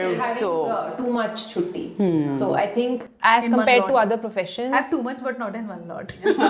little more difficult to maintain a work-life balance. So I'll start with negative because my answer was almost the same, to maintain work-life balance on daily basis, because I'm practicing across the forum. So मतलब वो जो जून की छुट्टियाँ भी होती हैं, उसमें भी मुझे भी काफ़ी कमी मिलता है. NCDRC तो जाते हैं छुट्टियों पे. Exactly. तो वो सब प्रॉब्लम रहती है. एंड देन मतलब स्टेट वाइज भी डिफर कर जाता है. इफ लेट्स से नॉर्थ के NCLTs बंद हैं तो साउथ के नहीं बंद हैं. सो और ऑनलाइन है तो आप उसमें भी अपेयर हो रहे हो. एग्जैक्टली हाँ, मतलब अब तो थैंकफुली ऑनलाइन हो गया है, तो वो एक बेटर हो गया कि अगर आपकी छुट्टी है, you are somewhere else, you can still attend. Initially it was a problem. So that is the only negative I see. And positive में अगेन मतलब वहीं से स्टार्ट मैं भी करूँगी, दैट यू आर लिटिगेशन में, that I mean basically you are not only representing your client or a government body, because I have worked for a lot of government bodies, but being a government counsel उस तरीके से अगर आप हैं, तो you're actually assisting the court to come to certain conclusions. And there are times when you know that you know कुछ चीज़ें, कुछ notifications, circulars, policies वो गलत आए हैं, maybe not helping actually. So you मतलब in a way help the judge to come up with a solution in that way. And then having it implemented with the government body, because you are basically the connection between the two, and it really helps. I mean sometimes you don't, sometimes most of the times I think government side में you really don't have to defend them all the time. और गलतियाँ तो मतलब The judge also understands. हाँ, so you know you get those kind of orders and you try to convince them कि नहीं ऐसा नहीं है. So I think litigation that way has a lot of good points. Okay. Why don't you also add? No, I don't know that. No, I think my answers are also the same. Litigation का biggest con तो यही है, work life balance का आपका थोड़ा सा problem है, थोड़े से थोड़ा ज़्यादा. I think independent होने के बाद becomes थोड़ा better. Like for me it became better. I am somebody who likes to randomly wake up at 6 o'clock in the morning और कर लिया थोड़ा सा काम, या सोने वाले हैं Flexibility. कि खोल लिया 11 बजे काम और कर लिया थोड़ा सा खत्म, खेलने चले गए बीच में काम कर You are in control of your day.